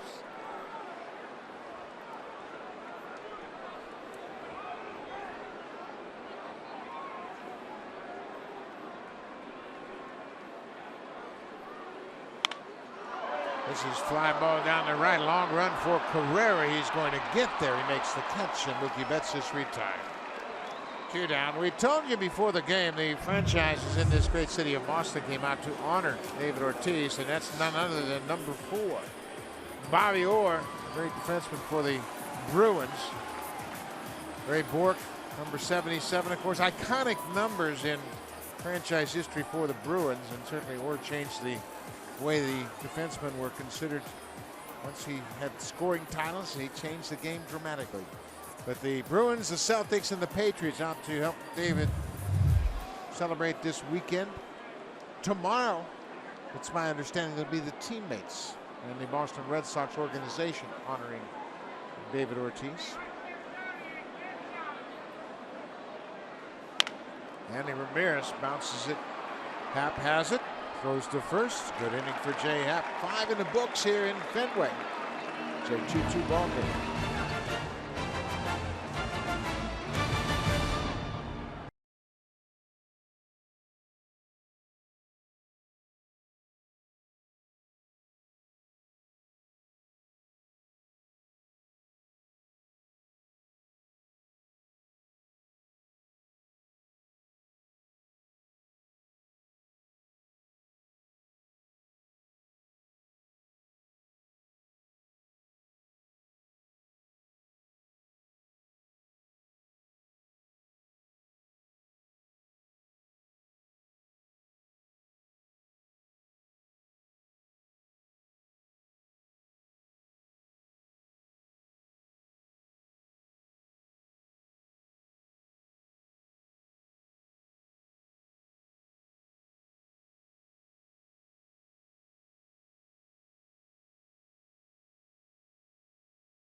Non-stop flights and great vacation deals. Book your Vegas getaway today at westjet.com/Vegas or call your travel agent.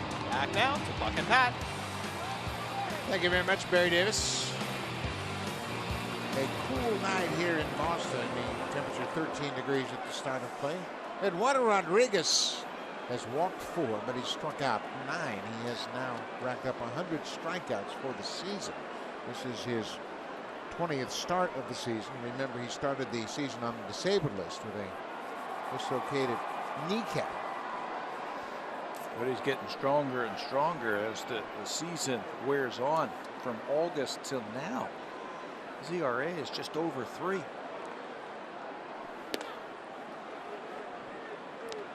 And I guess if the playoffs started tomorrow, you'd have Porcello, Price, and maybe Rodriguez. Well, you know, that's interesting. I was just thinking of that. And I'll explain myself here after this pitch. 2-0. John Farrell said he's going to keep our rotation in line. And if he does that, Rodriguez will start game 2. Remember, he said that in his office. He said, we asked him, are you going to change your rotation? He said, well, we don't really think we will. We're going to keep our starters in line. So Porcello started. And Rodriguez, then Price. And then Price. So games 1 and 2, if they have the home field advantage right here, Fenway Park, and then on the road Sunday, that would be game 3. And then Monday, game 4, and then they would have game 5, ideally back here at Fenway Park if they have home field advantage. Makes sense. The veteran Price to start on the road if they have if they get the home field advantage. Now Russell Martin takes ball 4, and that's going to be it for Rodriguez. He has 9 strikeouts, but he's walked 5 in the game, and Matt Barnes is ready, the big right-hander down in the bullpen. So Rodriguez keeps the Blue Jays at bay. He allows them 2 runs on 3 hits. The control elevated that pitch count, plus the fact he struck out 9, so he'll turn things over to the Red Sox bullpen. Our thrower Matt Barnes will come on to face Troy Tulowitzki in this 2-2 game.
He'll make his 61st appearance, and he has been a real important part of this Red Sox bullpen.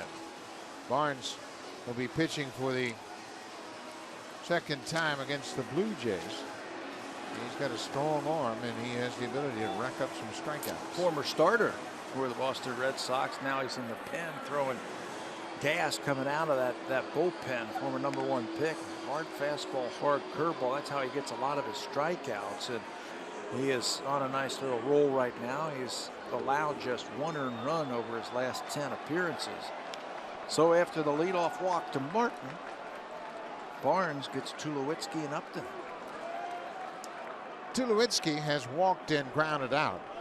Rodriguez, the starter, walked 5. Runner at first base, Russell Martin, is the starter's responsibility. Nobody out.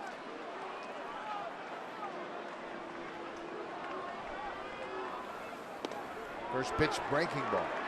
Barnes has got a good breaking ball. It's a hard curveball. You see Michael Saunders has come out on deck. He will bat for Melvin Upton Jr. They have led the Tulowitzki at bats off. Seems like every time with that slow breaking ball in the first couple of games here. Reaches for that outside heater. It's 0-2. He's going to pick up on that. He's going to hit one of those little get me over breaking balls. Boston scored 2 in the first. The Blue Jays scored 2 in the second, and that's where we are here as we play in the 6th.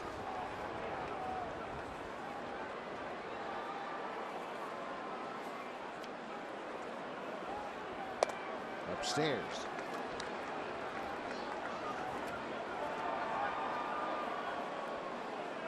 The Orioles lost earlier tonight 7-3 to the Yankees. So as we speak, the Blue Jays are a half game back in the wild card race for that top spot behind the Orioles. A win, of course, would tie them with Baltimore. They would both have 88 wins and 73 losses. The Tigers currently trailing in Atlanta 3-2 in the 7th. Detroit going into play with 86 wins and 73 losses. They're a half game back of the Blue Jays. And believe me, each one of those players, the coaches, everybody knows the situation. They know that the Yankees beat Baltimore and how important this game is. The other game of wild card consequences, Seattle and Oakland, will play later on. They are just now starting in Seattle. Hisashi Iwakuma starting for the Mariners against Cotton. And then they have their big guy lined up for tomorrow. All the teams have their big ace ready for tomorrow. King Felix will start for Seattle on Sunday. That's drilled to center field, but right there, almost in his tracks, is Jackie Bradley Jr. Of course, the pitching matchup here tomorrow at Fenway Park, David Price and Aaron Sanchez. We can't argue with that.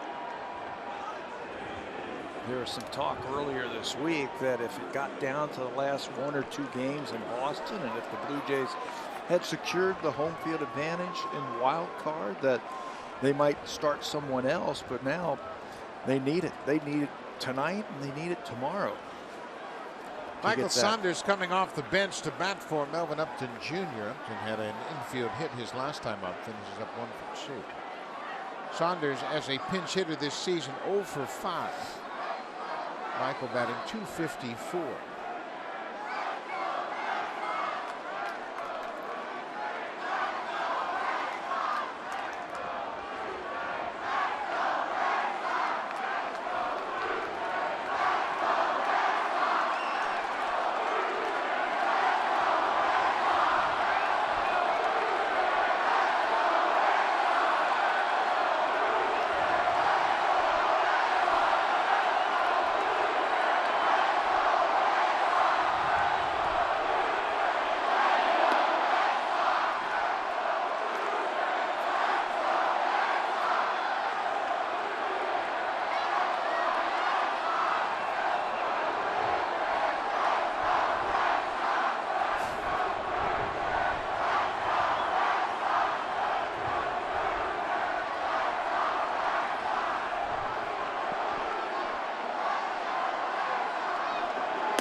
2 balls and no strikes.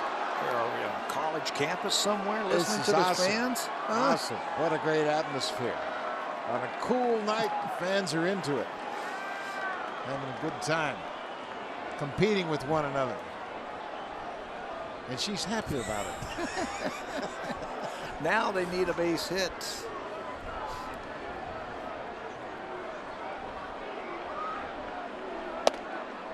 There's a strike right on the inside corner. Matt Barnes has averaged almost 10 strikeouts per 9 innings for his minor league career, and he's brought that right here to the big leagues. Big, powerful arm. He's a former #1 pick. 19th overall by the Red Sox in 2011. And you can get some pretty good players down there. He's got a big arm.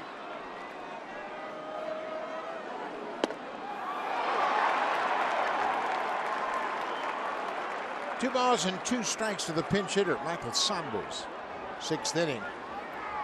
Russell Martin at first base with the leadoff walk. Tulowitzki lined out to center.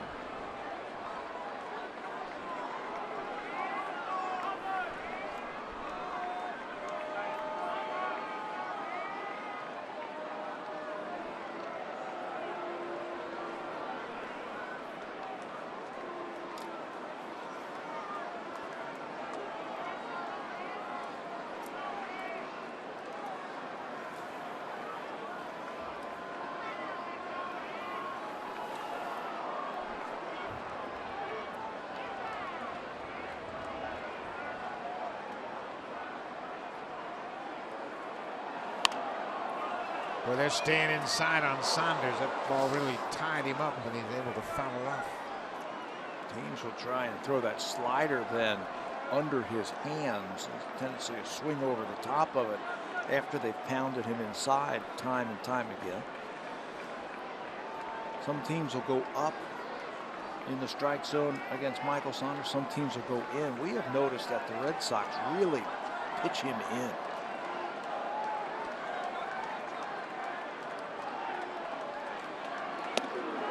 And again, pushed him off the plate at 97. Interesting move right here for John Gibbons with Pilar on deck. Do you move the runner Martin at first? I would probably say no, because of the tendencies of Michael Saunders to strike out. You've got a strikeout pitcher on the mound. The last thing he wants is to strike him out, throw him out. Saunders has 156 strikeouts for the season. Martin at first. There he goes. Fouled back by Saunders. He had a good rip. So the Blue Jays are rolling the dice a little bit. Put the runner in motion at first. Now Martin will go back to first.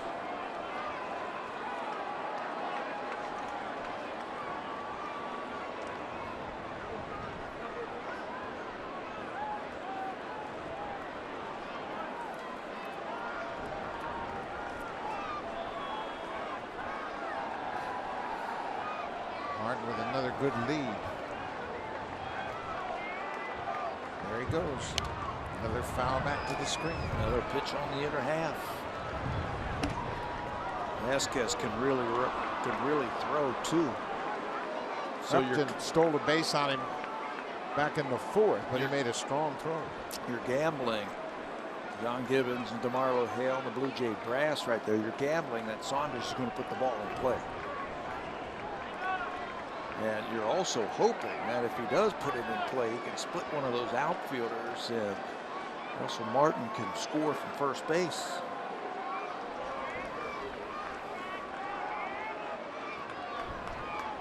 Inside, ball 4. So Martin is at second, Saunders at first. Drive of the game brought to you by Honda, official vehicle of the Toronto Blue Jays, proud fan since 1977. Kevin Pilar stepped to the plate in the 2nd inning after Eduardo Rodriguez walked the bases loaded and gets that first pitch and hits it into left field. It's going to be a 2-run single.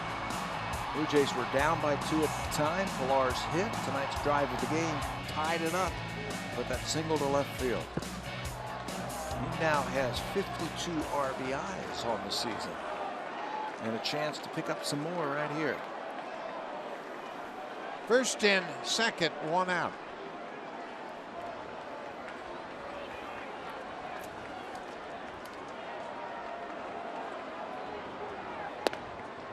There's that first pitch breaking ball. Barnes throws that a lot. He's got confidence he can throw that get me over breaking ball. Pilar has faced Barnes. He's 2 for 6.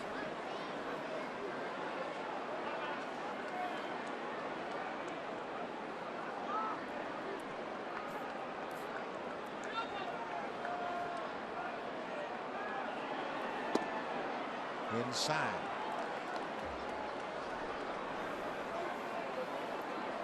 I just noticed the Cleveland Indians have announced their starter in Game 1 in the ALDS against the Red Sox. Trevor Bauer will start Game 1, and then Corey Kluber in Game 2. As we mentioned, that series still hasn't been decided where they will play the first 2 games. Ground ball, base hit in to center. Here comes Russell Martin. Bradley will throw it to second. Saunders goes to third. Kevin Pillar has driven in all 3 runs tonight. And the Blue Jays have a 3-2 lead.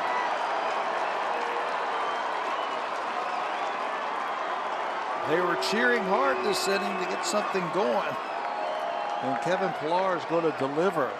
Leadoff walk scores. Russell Martin comes around and score on that base hit by Pillar. Another tough at bat. He's dealing with a guy who's throwing an upper 90s with a fastball, and he's able to get the head of the bat through and get the ball into the outfield. Michael Saunders never stopped running. You are taught if there's going to be a play at the plate, just keep running. He does. He gets himself to third base. Ezekiel Carrera's coming up, and they want to talk about the defense, what they want to do now with runners on first and third and just 1 out. Nobody is throwing in the Red Sox bullpen, so that is exactly what the point is here. John Farrell wants to come out to make sure the infielders know exactly what to do should Carrera bunt. And now to counteract that, Luis Rivera has called Carrera down, and he visited with him briefly up the third baseline. The third base coach coming down to talk to Carrera. You see him going back to home now. So Farrell came out. He wanted to make sure nobody was out of position with the possibility of a bunt from Carrera.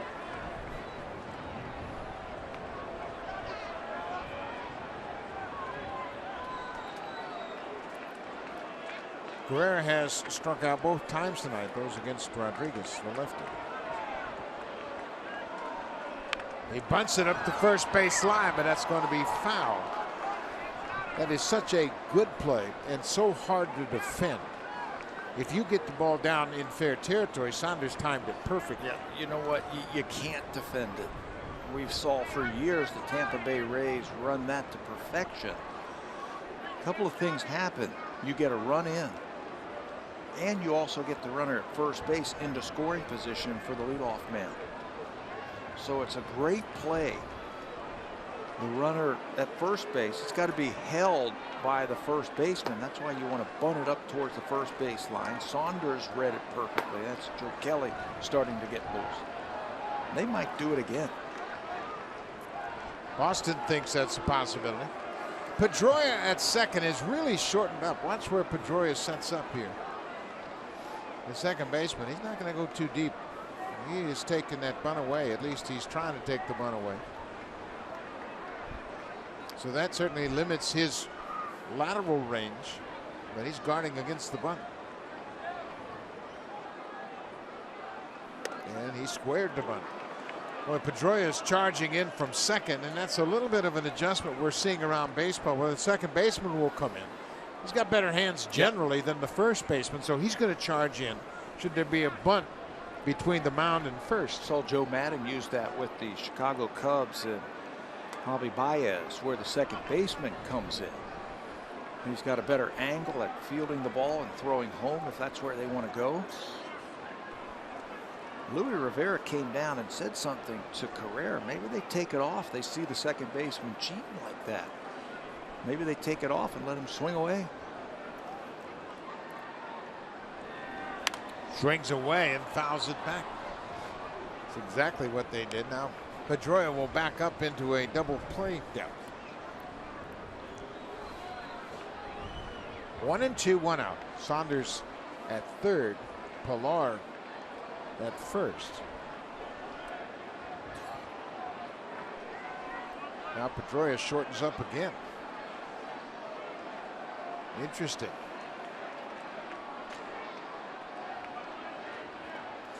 That's a surprising move with 2 strikes. Now he and Bogarts are talking about the situation. He's starting back, double play position. See if he's getting some of those directions from the bench.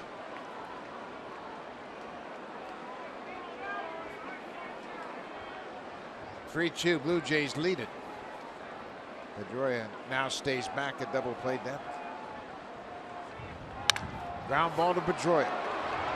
There's one at second, back to first, double play. Red Sox played it perfectly, but the Blue Jays have taken the lead. Kevin Pillar with a big night with the bat. He's driven in all 3 Blue Jay runs. They lead at 3-2 as we go to the bottom of the 6th.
Saunders moving into the defensive position in left.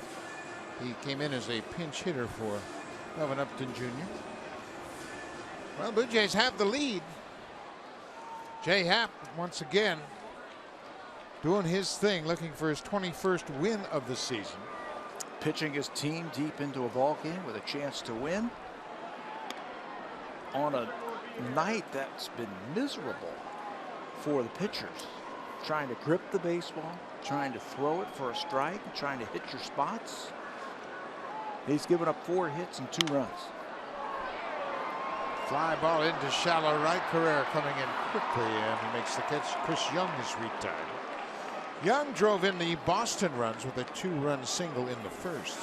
Jay Happ has thrown up nothing but zeros since.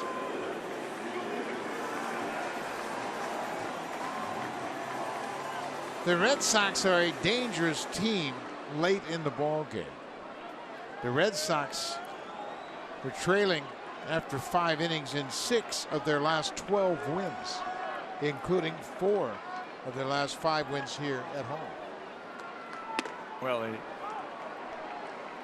they just come at you and never say die. They've got players that can do some things offensively. Something to remember. David Ortiz is not in this game anymore. Good point. Ortiz was taken out of the game for a pinch runner in the 5th. Kind of a surprising move in a 1-run game. Jackie Bradley Jr. hits one in the air to right. Carrera over is there. 2 away. This copyrighted telecast is presented by authority of Rogers Blue Jays Baseball Partnership and may not be reproduced or retransmitted in any form. And the accounts and descriptions of this game may not be disseminated without the express written consent of Rogers Blue Jays Baseball Partnership. That is inside the scoreboard here at Fenway Park, an iconic scoreboard indeed, and many visitors to this ballpark when the games aren't going on go inside that scoreboard. There's a door you can go inside, and most of the players that have ever played here have signed their autograph inside that scoreboard. Did you sign it? Yes, a couple times I think. But that was how long ago? They probably painted over it, and there's a whole new fresh batch of names that are on those walls in there. Aaron Hill hits one to short. Tulowitzki bobbled it momentarily, but recovers in time to throw out Hill. Jay Happ, 3 up, 3 down, 5 in a row. We'll go to the 7th. The Blue Jays are up by a run.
Share your Blue Jays cheer like Joyce Innes from Regina. Celebrate Canada's team. All you have to do is visit RogersCelebrates.com, guys.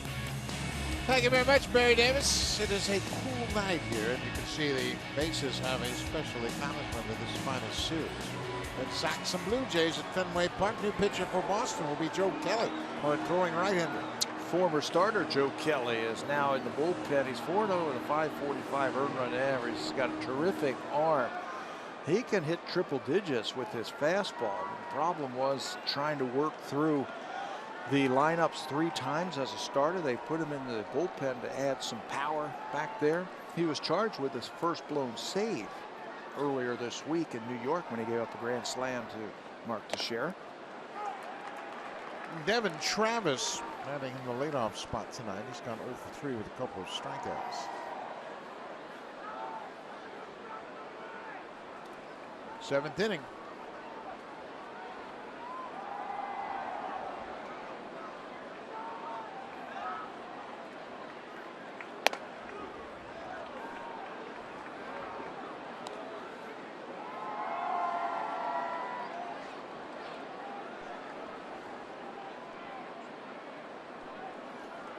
See Osuna and Grilly both moving around trying to get acclimated to this cool weather here in Boston. Jason's got his jacket off already. Travis hits it up the middle. Pedroia backhands. Look at that play. Oh my! What a play! He turned inside against his body, threw against his arm. One hopped at the Ramirez. A terrific play. Pedroia. We got to see that one again because I still don't know how he was able to make that play. Normally you will see second basemen dive for the ball, come up, plant their foot, and then throw. He catches, keeps on spinning around, and then throws off his back feet with plenty to spare to get Travis at first base. What a spectacular play. He was flat-footed when he made the throw. One hopped it right to Ramirez. Josh Donaldson has struck out 3 times tonight. You know, that play happened so quickly. It was like, okay, that's a base hit. Well, he caught the ball, but he's not going to throw him out. Well, yeah, he is going to throw him out. Never count that guy out. He's going to play right to the end.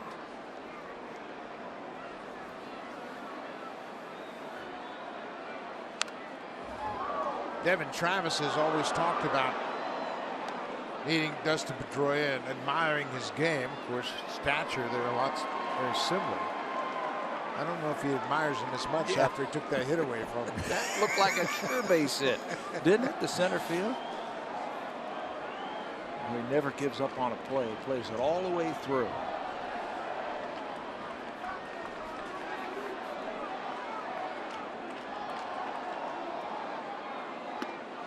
You know, you're talking about the Red Sox and what a great job they've done in drafting and developing people. Dustin Pedroia is a perfect veteran for this ball club, and you're bringing up so many youngsters to play. To watch him practice, watch him play, it's hard not to try to copy what he does every day, especially if you're a young player. High fly ball to right. Mookie Betts over. The wind is blowing it toward the seats, and it's going to blow it out of play. Donaldson got a break there. Betts was there at the wall. He just ran out of room.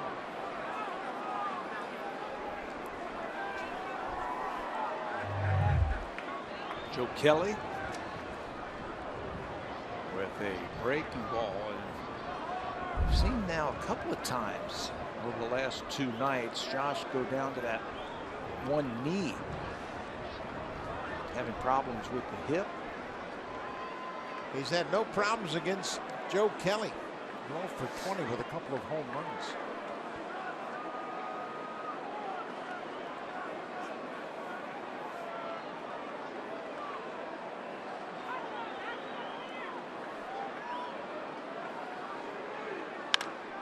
Line to Bogarts. 2 away. Let's check in with Jamie Campbell.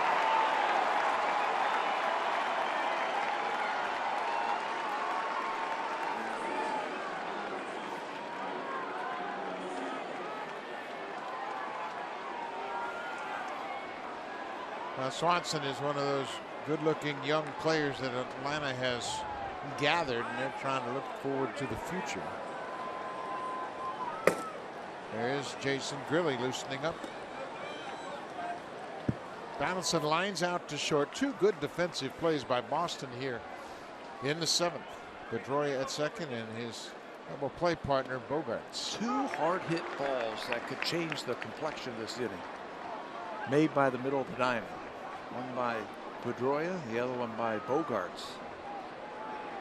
Now the Blue Jays have to start a rally with 2 outs, nobody on. Edwin 1 for 2 with a walk in an infield base hit his last time up.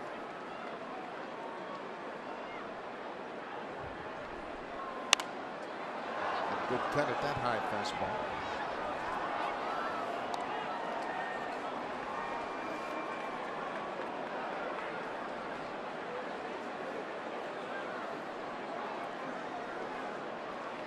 Seventh inning, the Blue Jays have a 3-2 lead, each team with just 4 hits in the game.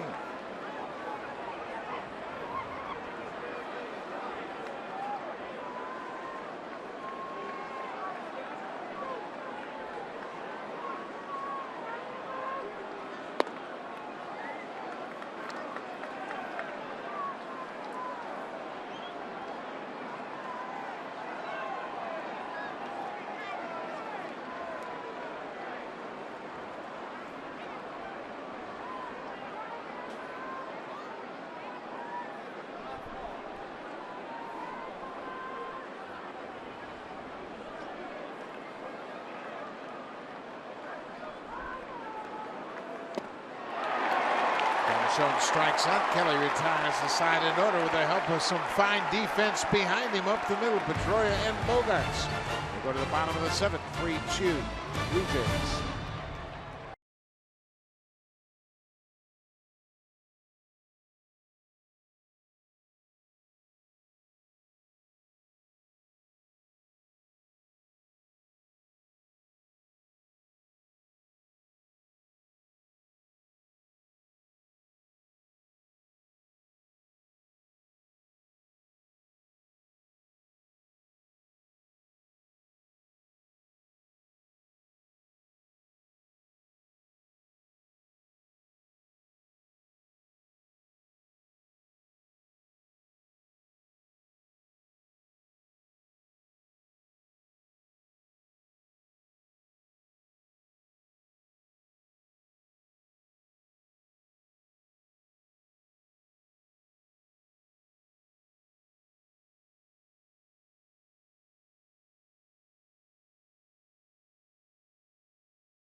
US, share your experience using hashtag from anywhere. With Roam Like Home starting at $5 a day, you can roam in the US on a share everything plan. And you can use your phone just like you do at home in over 100 destinations around the world.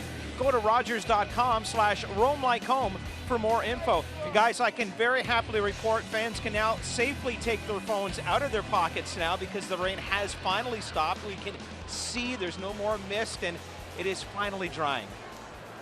Well, that's great news. Jay Happ with 97 pitches through 6 innings. He has the lead. It's 3-2. Justin Vasquez goes after the first pitch, and that is a blessing for Jay Happ. 1 pitch, 1 out here in the 7th.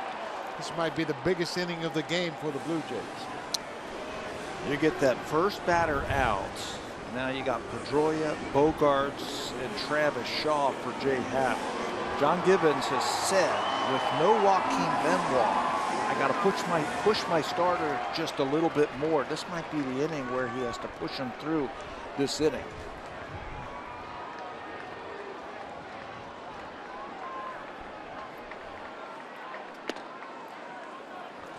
Dustin Pedroia, 0 for 3.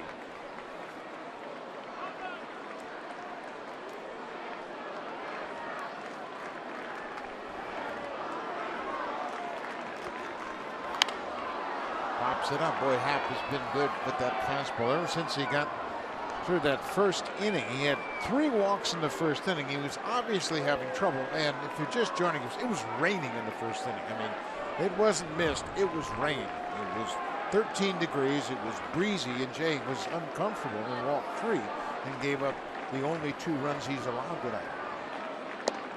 That was in the first. Had a couple of base runners in the 2nd inning. He stranded them.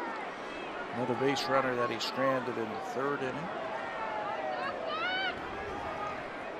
And look who you're dealing with here. You're dealing with the Red Sox, the best offensive team in the American League, and they need them. They need them to get through this inning. Bogarts is next. Bogarts has walked twice tonight.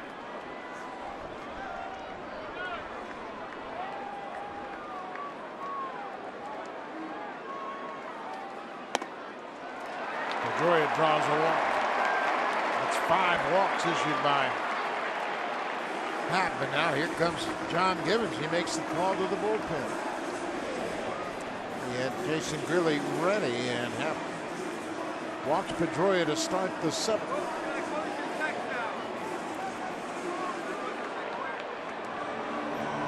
Well, Jay Happ with another terrific start. He will leave with the lead, 3-2. He's in line for his 21st win of the season. Another terrific start from the Blue Jays lefty.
Another outstanding performance tonight, pitching in a tough situation here at Fenway. He leaves with the lead. It's 3-2. He has on only 4 hits.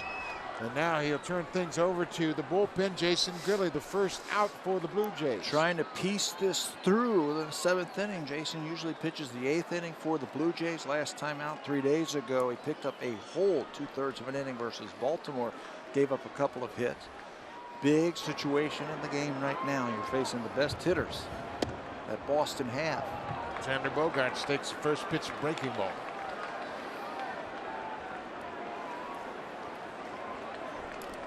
They have pushed Grilli into the 7th inning. We showed you he was getting loose in the 6th. Well, he's got a plan. John Gibbons has a plan now with Joaquin Benoit out, and it looks like that plan is we're going to split the innings instead of trying to get the full innings. We got Grilli here. Osuna might be next. Osuna might be next. If he can get through this inning, we might see Roberto try to get a 2-inning save tonight. The Orioles lost earlier tonight, 7-3 in New York. So the Blue Jays are a half game back of Baltimore for the first wild card spot.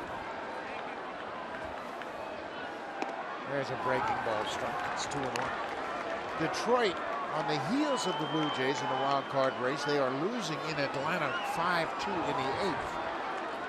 So you go with your best. You take your chances. If you felt like the starter was done, you might have to pitch your closer for 2 innings. But that's a long way off. Bogaerts goes after that high fastball. Jason has talked about his pitches. So he's been off a bit with his location. Obviously, he's been hit hard. He got a chance for a huge inning of work here against Boston.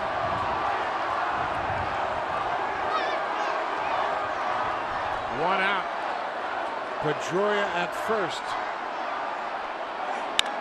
Fly ball to left.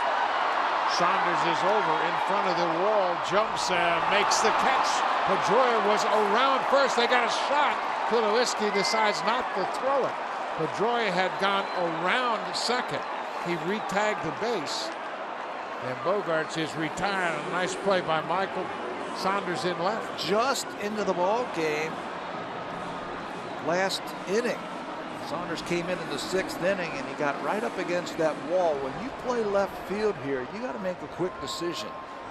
Do I have a chance to catch it, or do I play it off the wall and hold him to a single? Deep drive. Michael Saunders, all 6'4", leaps up and makes a sensational catch. I didn't think this ball was going to carry this far at all. Given the wind, the conditions, He carried right up against the wall. 2 away now. This is Travis Shaw. You get back to the wall, you know how many steps there are on that warning track before you hit that scoreboard. Pedroia thought it was extra base. He's got his feet messed up a little bit, having to tag and re-tag the base. They had a shot. Shaw with a good cut. Shaw came into the game in the 5th inning as a pinch runner for David Ortiz. Kind of a surprising move. Ortiz singled to right with 1 out. At the time, it was a 2-2 game. So now this would be Ortiz had he not been lifted for the pinch runner.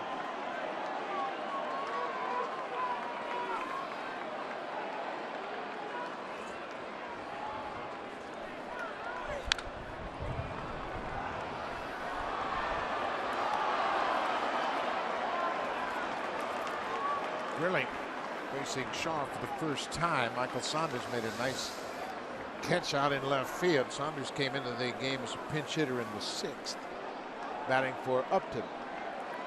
He's in a tough streak right now, Travis Shaw. He's 0 for his last 17. And he gets to face Jason Grilli here. 2-2.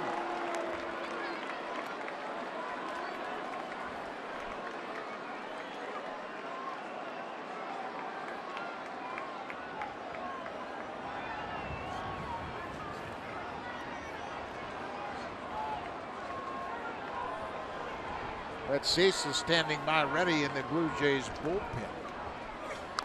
Breaking ball pulled foul by Shaw. Many of the Blue Jays coaches believe this is the biggest game of the year, obviously, given the fact that you can't fall any further behind. You want to snap this losing streak. You want to get your team back in the right frame of mind. The Blue Jays coming into this game have lost 3 in a row. You don't want to go into the last game of the year having lost 4 in a row. In a do or die situation.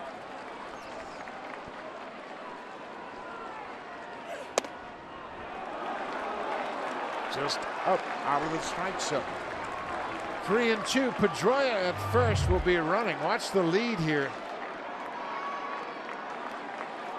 It's an odd lead. Like he's anticipating an extra base hit, and he's going to get a turn. Yeah, at second base now. The Blue Jays are going to play behind him. 3-2 now. Mookie Betts, the on-deck hitter. There goes Pedroia. Cut out and missed. Grilli strikes out Shaw to end the inning. Jason Grilli coming into the game, gets a couple of outs, gets Bogarts and Shaw. Will go to the 8th. The Blue Jays clinging to a 1-run lead.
Blue Jays on Sportsnet. Presented by the all-new 2017 Ridgeline. A lot of things have changed, but one thing hasn't. Honda, official vehicle of the Toronto Blue Jays. Proud fan since 1977.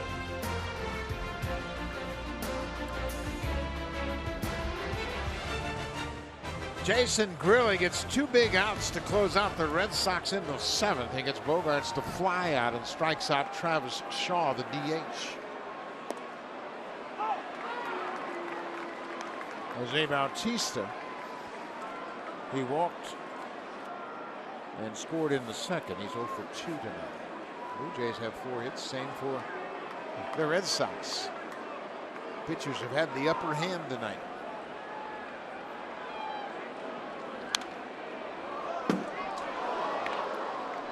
Well, we all know about Jason Grilli and the emotion that he brings. He's had some tough outings his last couple of outings. This one back out there and strikes out a tough hitter in a big situation. And you know you're going to get that. I mean, he wears his emotions on his sleeve. And he makes no bones about it. He's a straight shooter. You and I were talking to him the other day. He says, hey, man, I've been bad, but I got another chance. I know I have another chance. Tonight he comes through. Joe Kelly strikes out Jose Bautista. That's the first out of the 8th. You see the Jays bullpen. Cecil and Osuna both have their jackets off. Cecil was up and ready. Maybe he's going to be the 8th inning guy tonight. He's pitched very well lately. Of course, he gave up the home run to Ortiz last night, but he's thrown the ball well. And he certainly can't condemn a guy for giving up a home run to David Ortiz. You never know.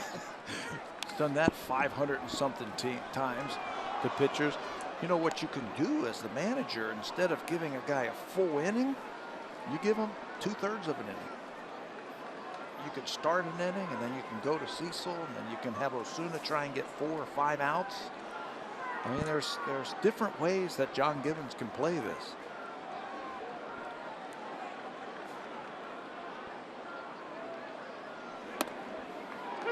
Martin takes a breaking ball for a strike. Looking to the bottom of the 8th, Mookie Betts, Hanley Ramirez, and Chris Young.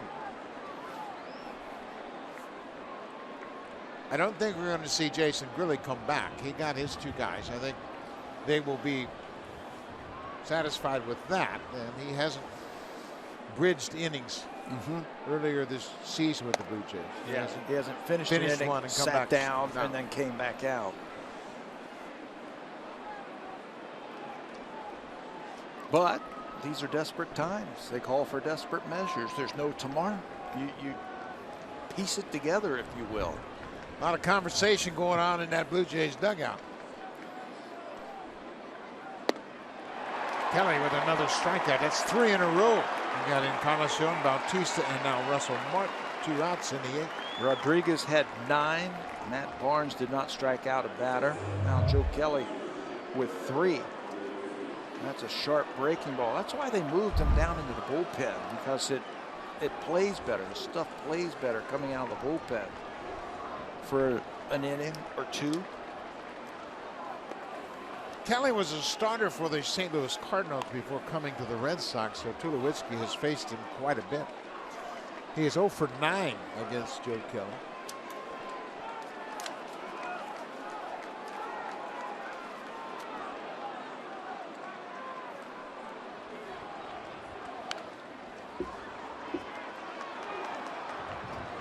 Ball and a strike. We are in the 8th inning, and the Blue Jays holding on to a 3-2 lead.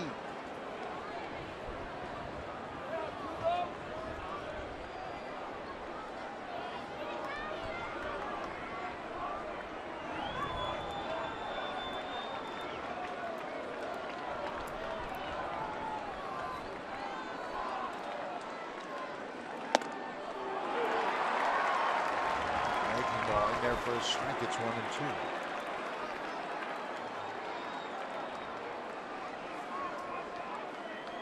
When you're a starter, you got to go through that lineup 3 times minimum.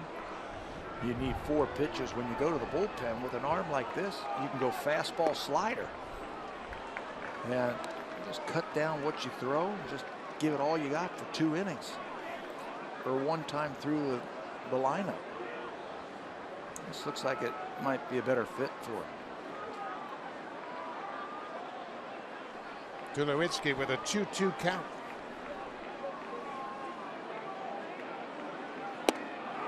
Strike 3 call. Joe Kelly strikes out the side in the top of the 8th. 4 straight strikeouts for Kelly. We'll go to the bottom of the 8th. 3-2 Blue Jays. Now time for Blue Jays Central Update. Here's Jamie Campbell and Greg Zahn in the Samsung broadcast studio.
Ball game we got going here at Fenway Park. The Blue Jays have a 3-2 lead.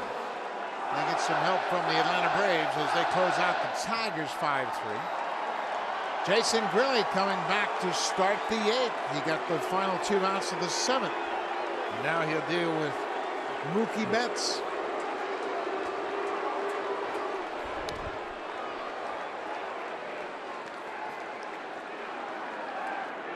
Betts is 1 for 3. He scored a run, singled in the 3rd.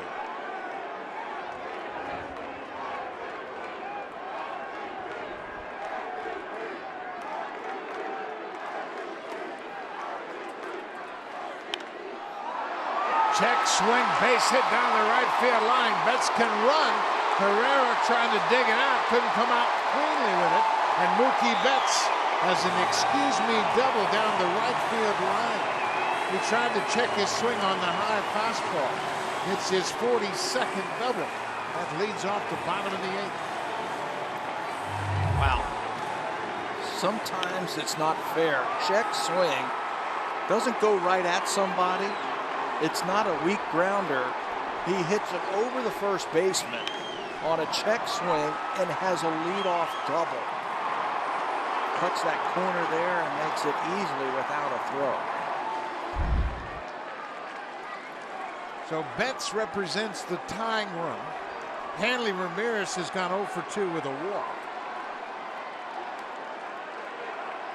You got to shadow Betts at second.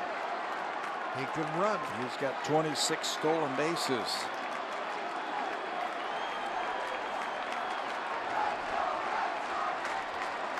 Grilli's got an eye on Betts as Devin Travis is right behind the bag at second.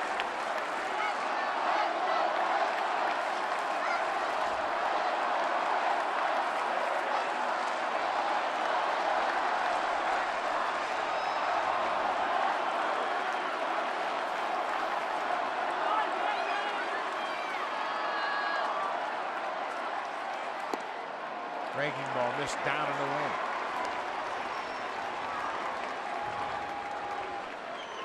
Jay Happ went 6 1/3. He walked Pedroia, and Grilli came in, got Bogarts and Shaw to end the 7th. Now here in the 8th, Mookie Betts with a check swing double down the right field line.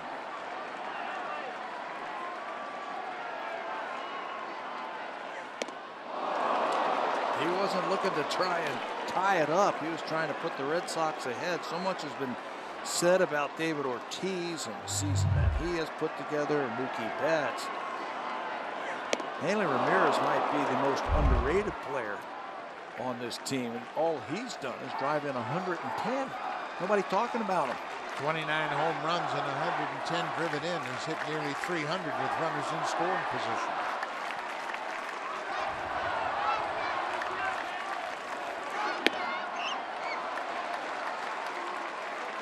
Two and one now to Hanley Ramirez.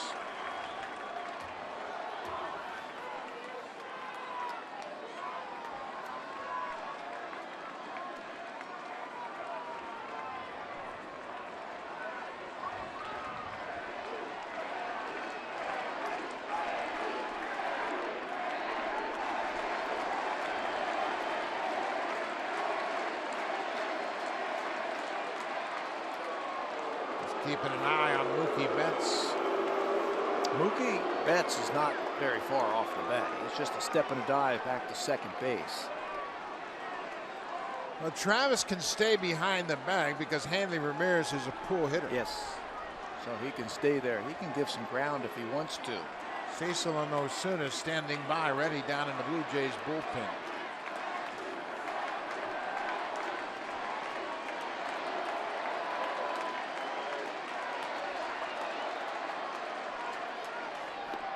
Way outside. 3-1 now to Hanley Ramirez.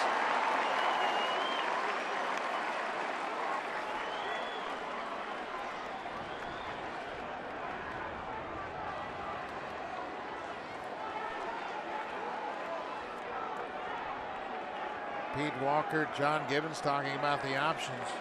Chris Young is a right-handed hitter. He's on deck.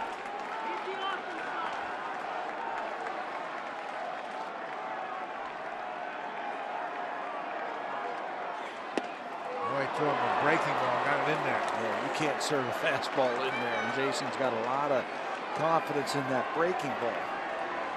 3-1. Young has driven in the only 2 Red Sox runs. It came way back in the first. Mookie Betts with his second hit of the night, a double to start the inning. Hanley Ramirez with a 3-2 count.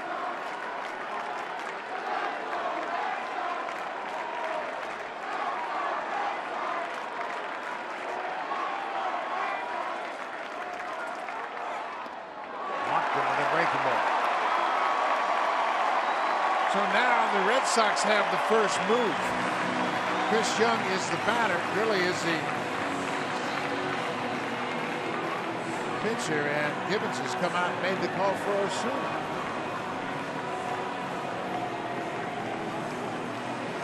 It might have been interesting to see if they would have let Chris Young hit. Yeah, he made up his mind after that walk that he was going to go for Osuna, and like we were saying last inning, you might need 2 innings from your closer. Here comes Osuna. Nobody out here in the 8th.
Final instruction from Edwin Encarnacion, encouragement as well.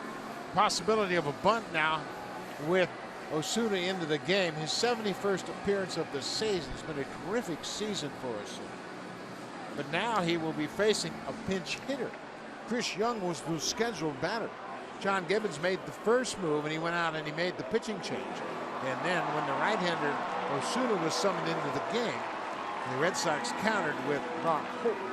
Took out the right-handed hitter in Young. They brought in Brock Holt, who always gives good at-bats, and he's a superior bunter. So John Farrell could bunt the runners into scoring position if he wants. He could let them swing away if he wants. He's got a good eye at the plate, and he sees a lot of pitches. Blue Jays are playing the defense, anticipating a sacrifice bunt. Holt only has one sacrifice bunt this season, and he swings at that first pitch. The Red Sox, they don't bunt very often, especially in this ballpark. They have 8 sacrifice bunts all season long. So Holt's up there to hit. Nobody out. That's at second. Ramirez at first.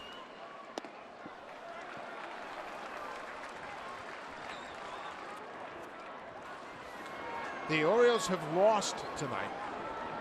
Detroit has lost as well, and the Blue Jays have a 3-2 lead. They need it. They need this one. You just look out at that scoreboard and see what has happened. 2 balls and a strike. Well, he hasn't shown bunt at all. The first 3 pitches. The corners are still in. Josh Donaldson in on the grass against Holt. Thought he might have backed up by now. He hasn't shown that he's going to bunt. There he goes. Line to Travis. Second for 1. Back to first. Double play. What a ball. Holt hit a hot shot to Devin Travis. He stayed with it and started the double play. On the play, Mookie Betts goes to third. Osuna getting the double play. Holt hit a bullet, but right at the second baseman. If he could catch this ball, it might have been a triple play. But he gets it on the short hop, and they go 4-6-3 for a huge double play. And the bench is loving it. So now Mookie Betts is at third. Jackie Bradley Jr., the batter. He's 0 for 3.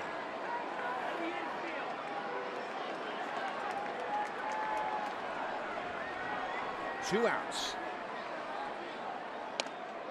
First pitch is inside.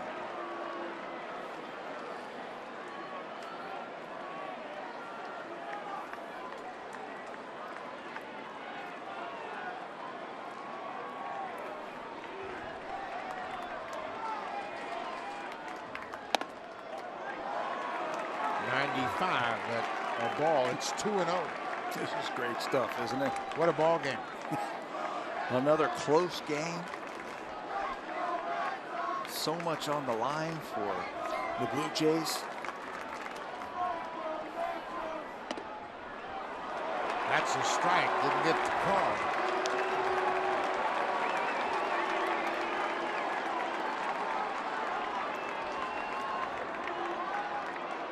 Jackie Bradley Jr.'s got 26 home runs. Oh no. A balk. Unbelievable. On a 3-0 count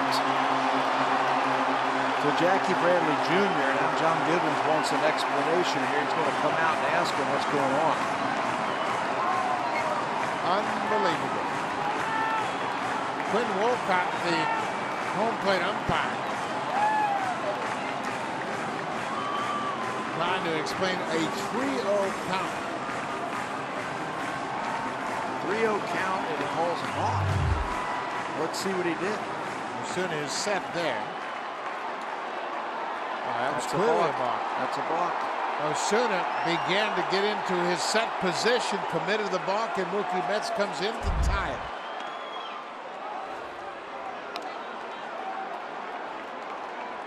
Unbelievable.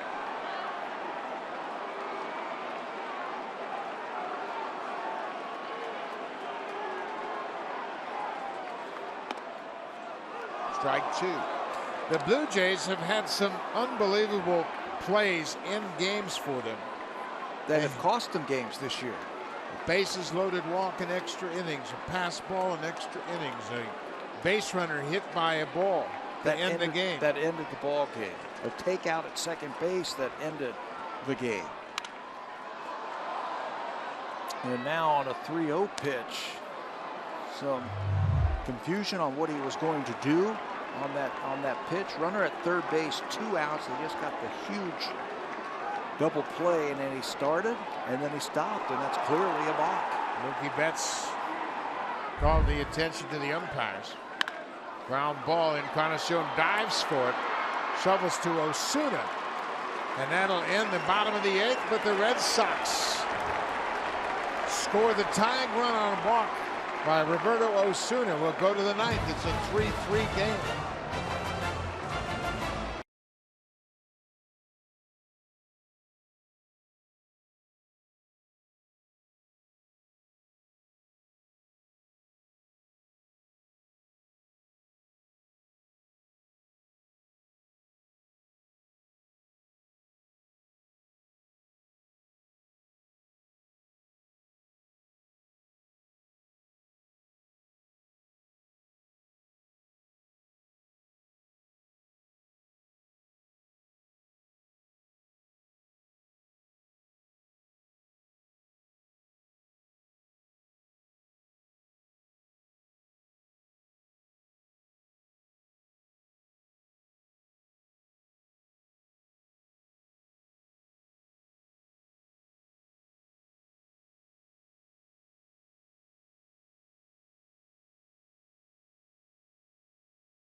Strange occurrence in this inning. Osuna obviously frustrated, committing the balk on a 3-0 pitch. But the way the inning began was even bizarre. Mookie Betts on a check swing hit a double down the right field line, and that got the inning going. And Hanley Ramirez walked. Osuna came into relief, got the double play. So there were 2 outs when he committed the balk after falling behind 3-0. Craig Kimbrel into the ball game. It's a 3-3 game as we play in the 9th. Brock Holt stays in the game. He is in left field now. Taking over for Chris Young. What have we said about everything is magnified now at the end of the season? The Blue Jays, though, have to figure out a way to score a run. They scratched one out in the 6th inning. Let's see if they can get some here in the 9th.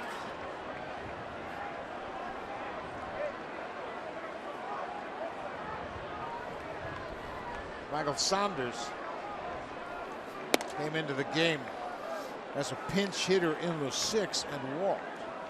He was a big part of that inning where they scored that run, and he knows facing Craig Kimbrel, he's got the great fastball, but he's been struggling lately to throw strikes.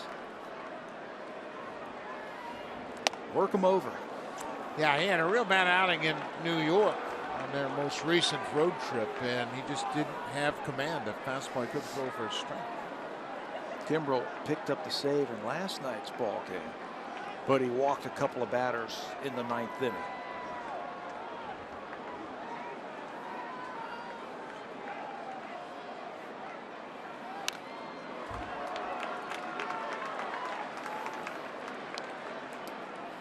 Joe Kelly with 2 good innings of relief for Boston.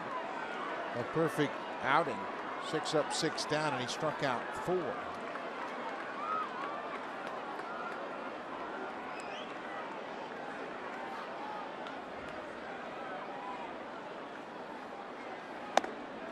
Three and one. Leadoff man here in the ninth.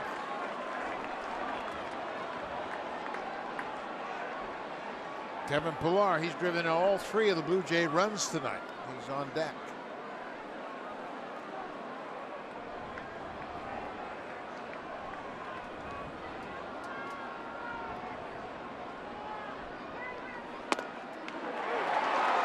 Dodgers takes strike 2.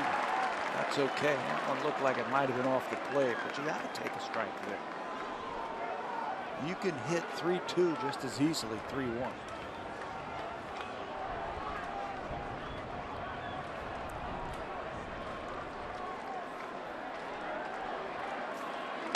Ball 4, a leadoff walk. So Saunders has walked twice since coming into the game. Walked as a pinch hitter, now he walks here in the ninth. Dalton Pompey coming off the Blue Jays bench to take over as a pinch runner. He'll go to first. Okay, we'll see what the Blue Jays do here. If Kevin Pillar is asked to sacrifice, remember back home he was asked to sacrifice and missed a couple. If he is asked to sacrifice here, you have to get a strike. That's number 1. Bunt a strike. Pompey nearly got picked off. Hanley Ramirez reached into the baseline to make the grab. Oh, lots happening there. Caught him in between leaning. The ball was almost thrown down the line too.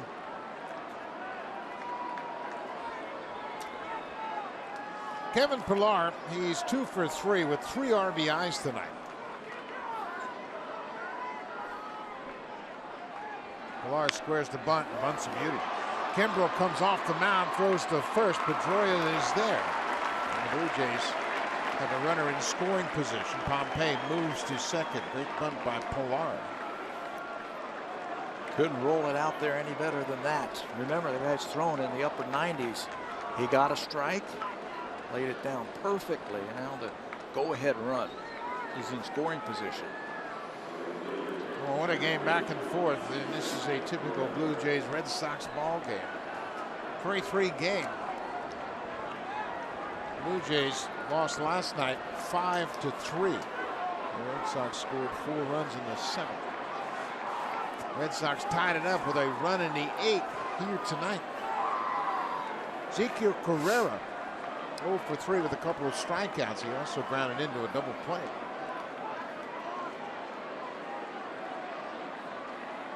All the way back to the screen. Pompey's going to go to third.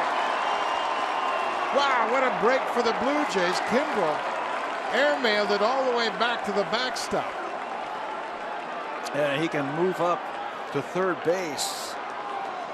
Now there's some options again for the Blue Jays with a runner at third base. Not even getting some leather on that ball. He threw that one so far away. And it died up against the wall. Pompey moves up to third base.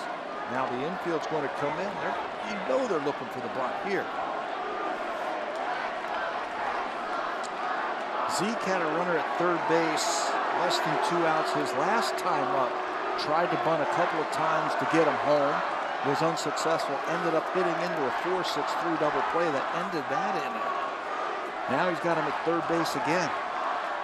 The infield right on the edge of the grass. Hill, Bogarts, Pedroia, and Ramirez. Pompey, the pinch runner at third. Fouled it back. Good cut. Give him that one shot to drive him in. He has come up with some big hits over the last week for the Blue Jays.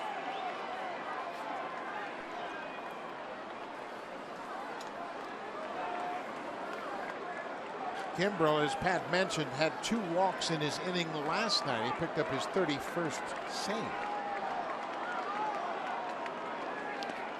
Breaking ball in the dirt. Christian Vasquez, the young catcher, couldn't catch that high fastball. Did a good job there blocking that breaking ball. Now counts 2-1. Might be guessing fastball here. You saw Louis Rivera go through the signs and then have a verbal confrontation with the third base runner, Pompey. Something might be on here. 2-1. Now it's 3-1. Kimbrel has had some shaky outings lately. His command has been off. Devin Travis is on deck. 3-1 count to Carrera. He's been clutch throughout the month of September, getting big hits. He's got another opportunity right here.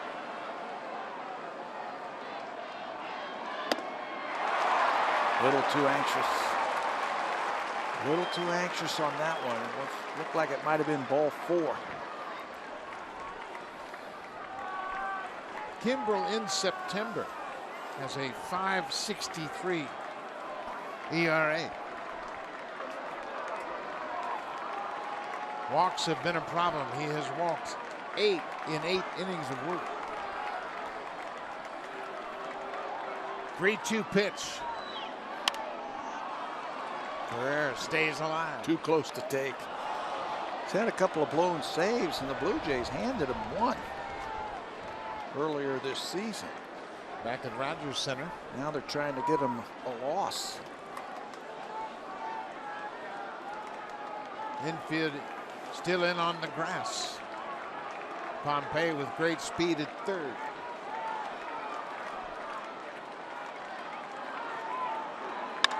Fly ball to left.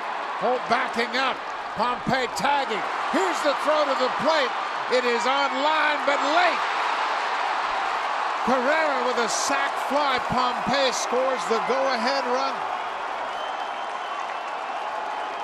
What an at-bat by Ezekiel Carrera.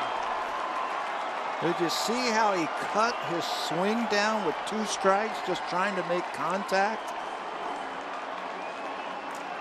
Big fastball pitcher on the mound in Kimbrel. Going for the strikeout. Carrera cuts his swing and just punches the ball to left field deep enough to score Pompey. The Blue Jays, yeah, they hit home runs. They manufactured that run. Carrera's been the master of that. Devin Travis goes after the first pitch.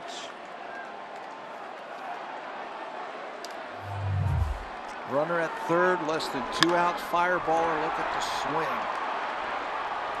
Get it deep enough and let Pompey's legs do the rest.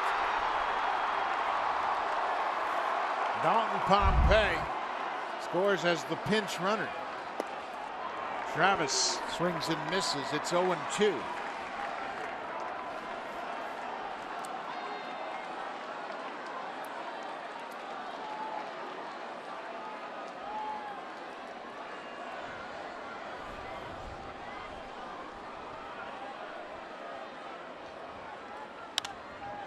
Fly ball into shallow center. Mookie Betts coming over the right fielder now. The wind's blowing it back in that direction.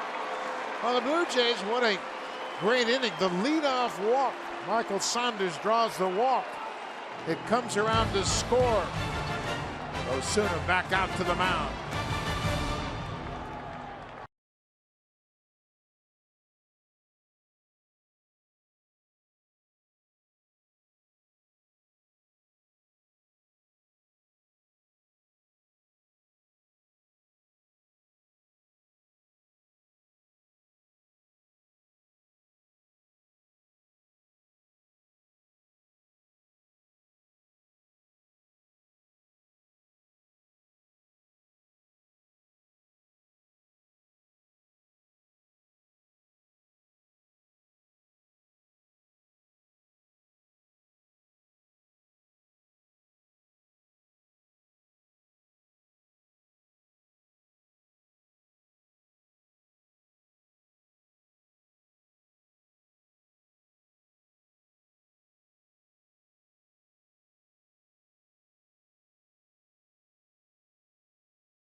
The Red Sox tied it up with a run in the 8th. Dalton Pompey came on as a pinch runner and scored the go-ahead run in the 9th. He takes over defensively. He was into the game running for Michael Saunders. Saunders, I mean, you talk about little things in a game. He was up twice, came in as a pinch hitter, walked twice in both of his at-bats. And made a great catch in left field tonight. Andrew Benintendi pinch hitting for Aaron Hill.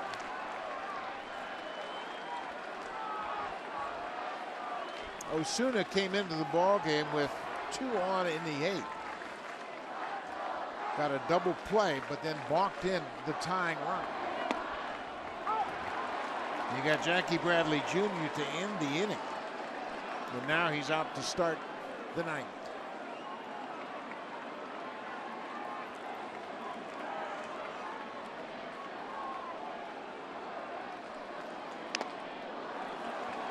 One and 2.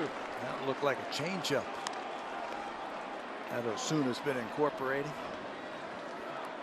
Benintendi started the game last night in left field. Had a couple of hits, 2 for 4, doubled and scored in the 7th. Good looking rookie. Never seems to be in a hurry. Seems to be on top of everything. Doesn't let things speed up on him.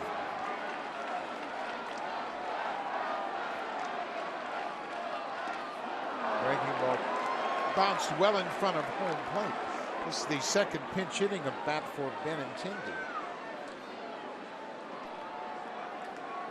Don't forget Sportsnet Central coming up after the game. Certainly a lot to break down in this game in Baltimore, Atlanta with the Tigers, and later on Seattle and Oakland. 3 and 2.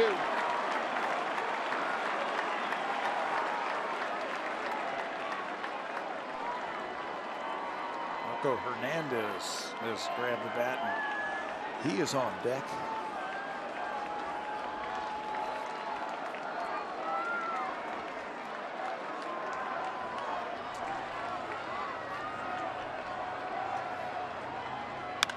Fouled back out of play.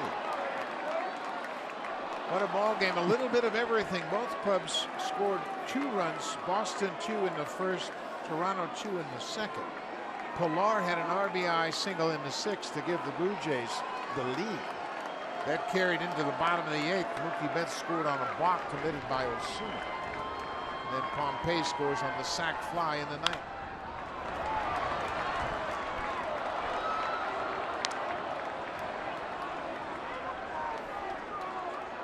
He's had some terrific defensive plays. Saunders makes a great catch, robbing Bogaerts of an extra base hit in left field. Pedroia and Bogaerts both making good defensive plays for Boston. Fly ball, Pompey into the corner. Wind is playing tricks with it, and he makes the catch. One away. There's just so much that has happened in this game. It's like you're on the edge of the seat. The importance of every pitch. Blue Jays trying to hang on. So this is Marco Hernandez, who's a switch hitter. He's batting as a pinch hitter. He's 0 for 9 as a pinch hitter, coming off the bench for Boston.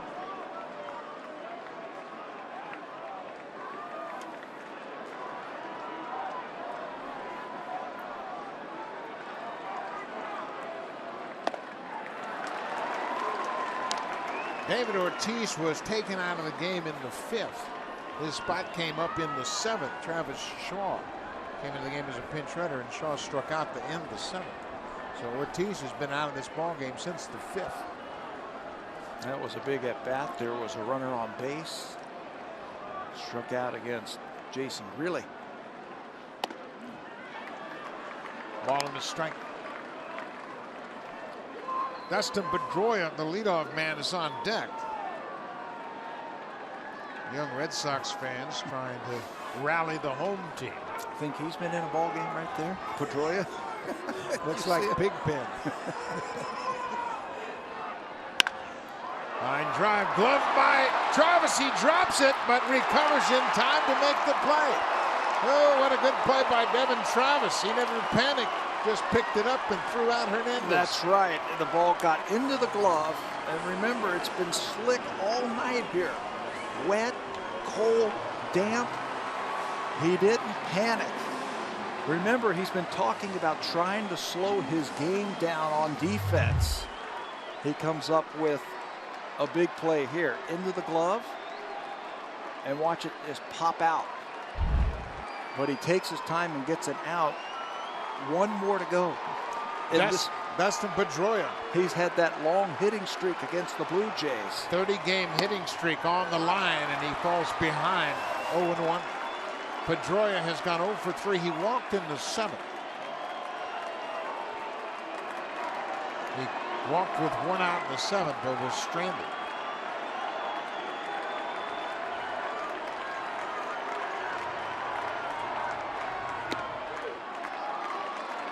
Pitch him out there. Stay away from his power in this ballpark. He can turn on any fastball inside and up.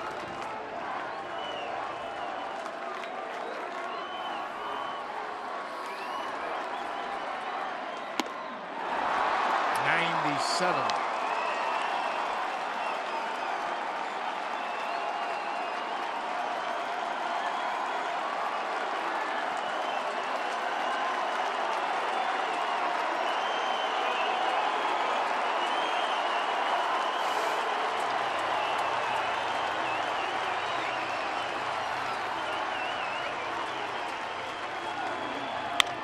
Pedroia reaches for it. Travis has it. And the Blue Jays win it. What a big win for the Blue Jays as they pour out of their dugout on the third baseline. Osuna and Russell Martin celebrating the win. Roberto will pick up the win. Dalton Pompey scores the winning run. Big night for Kevin Pillar, a 3 RBI night. And the Blue Jays have caught the Baltimore Orioles for the top spot in the wild card race. We have seen some great games, some back and forth games, but where we are in the schedule, what the records are of the teams around the Blue Jays, I don't think we've seen a bigger game than the one tonight. They had it, a balk tied it up, they manufactured a run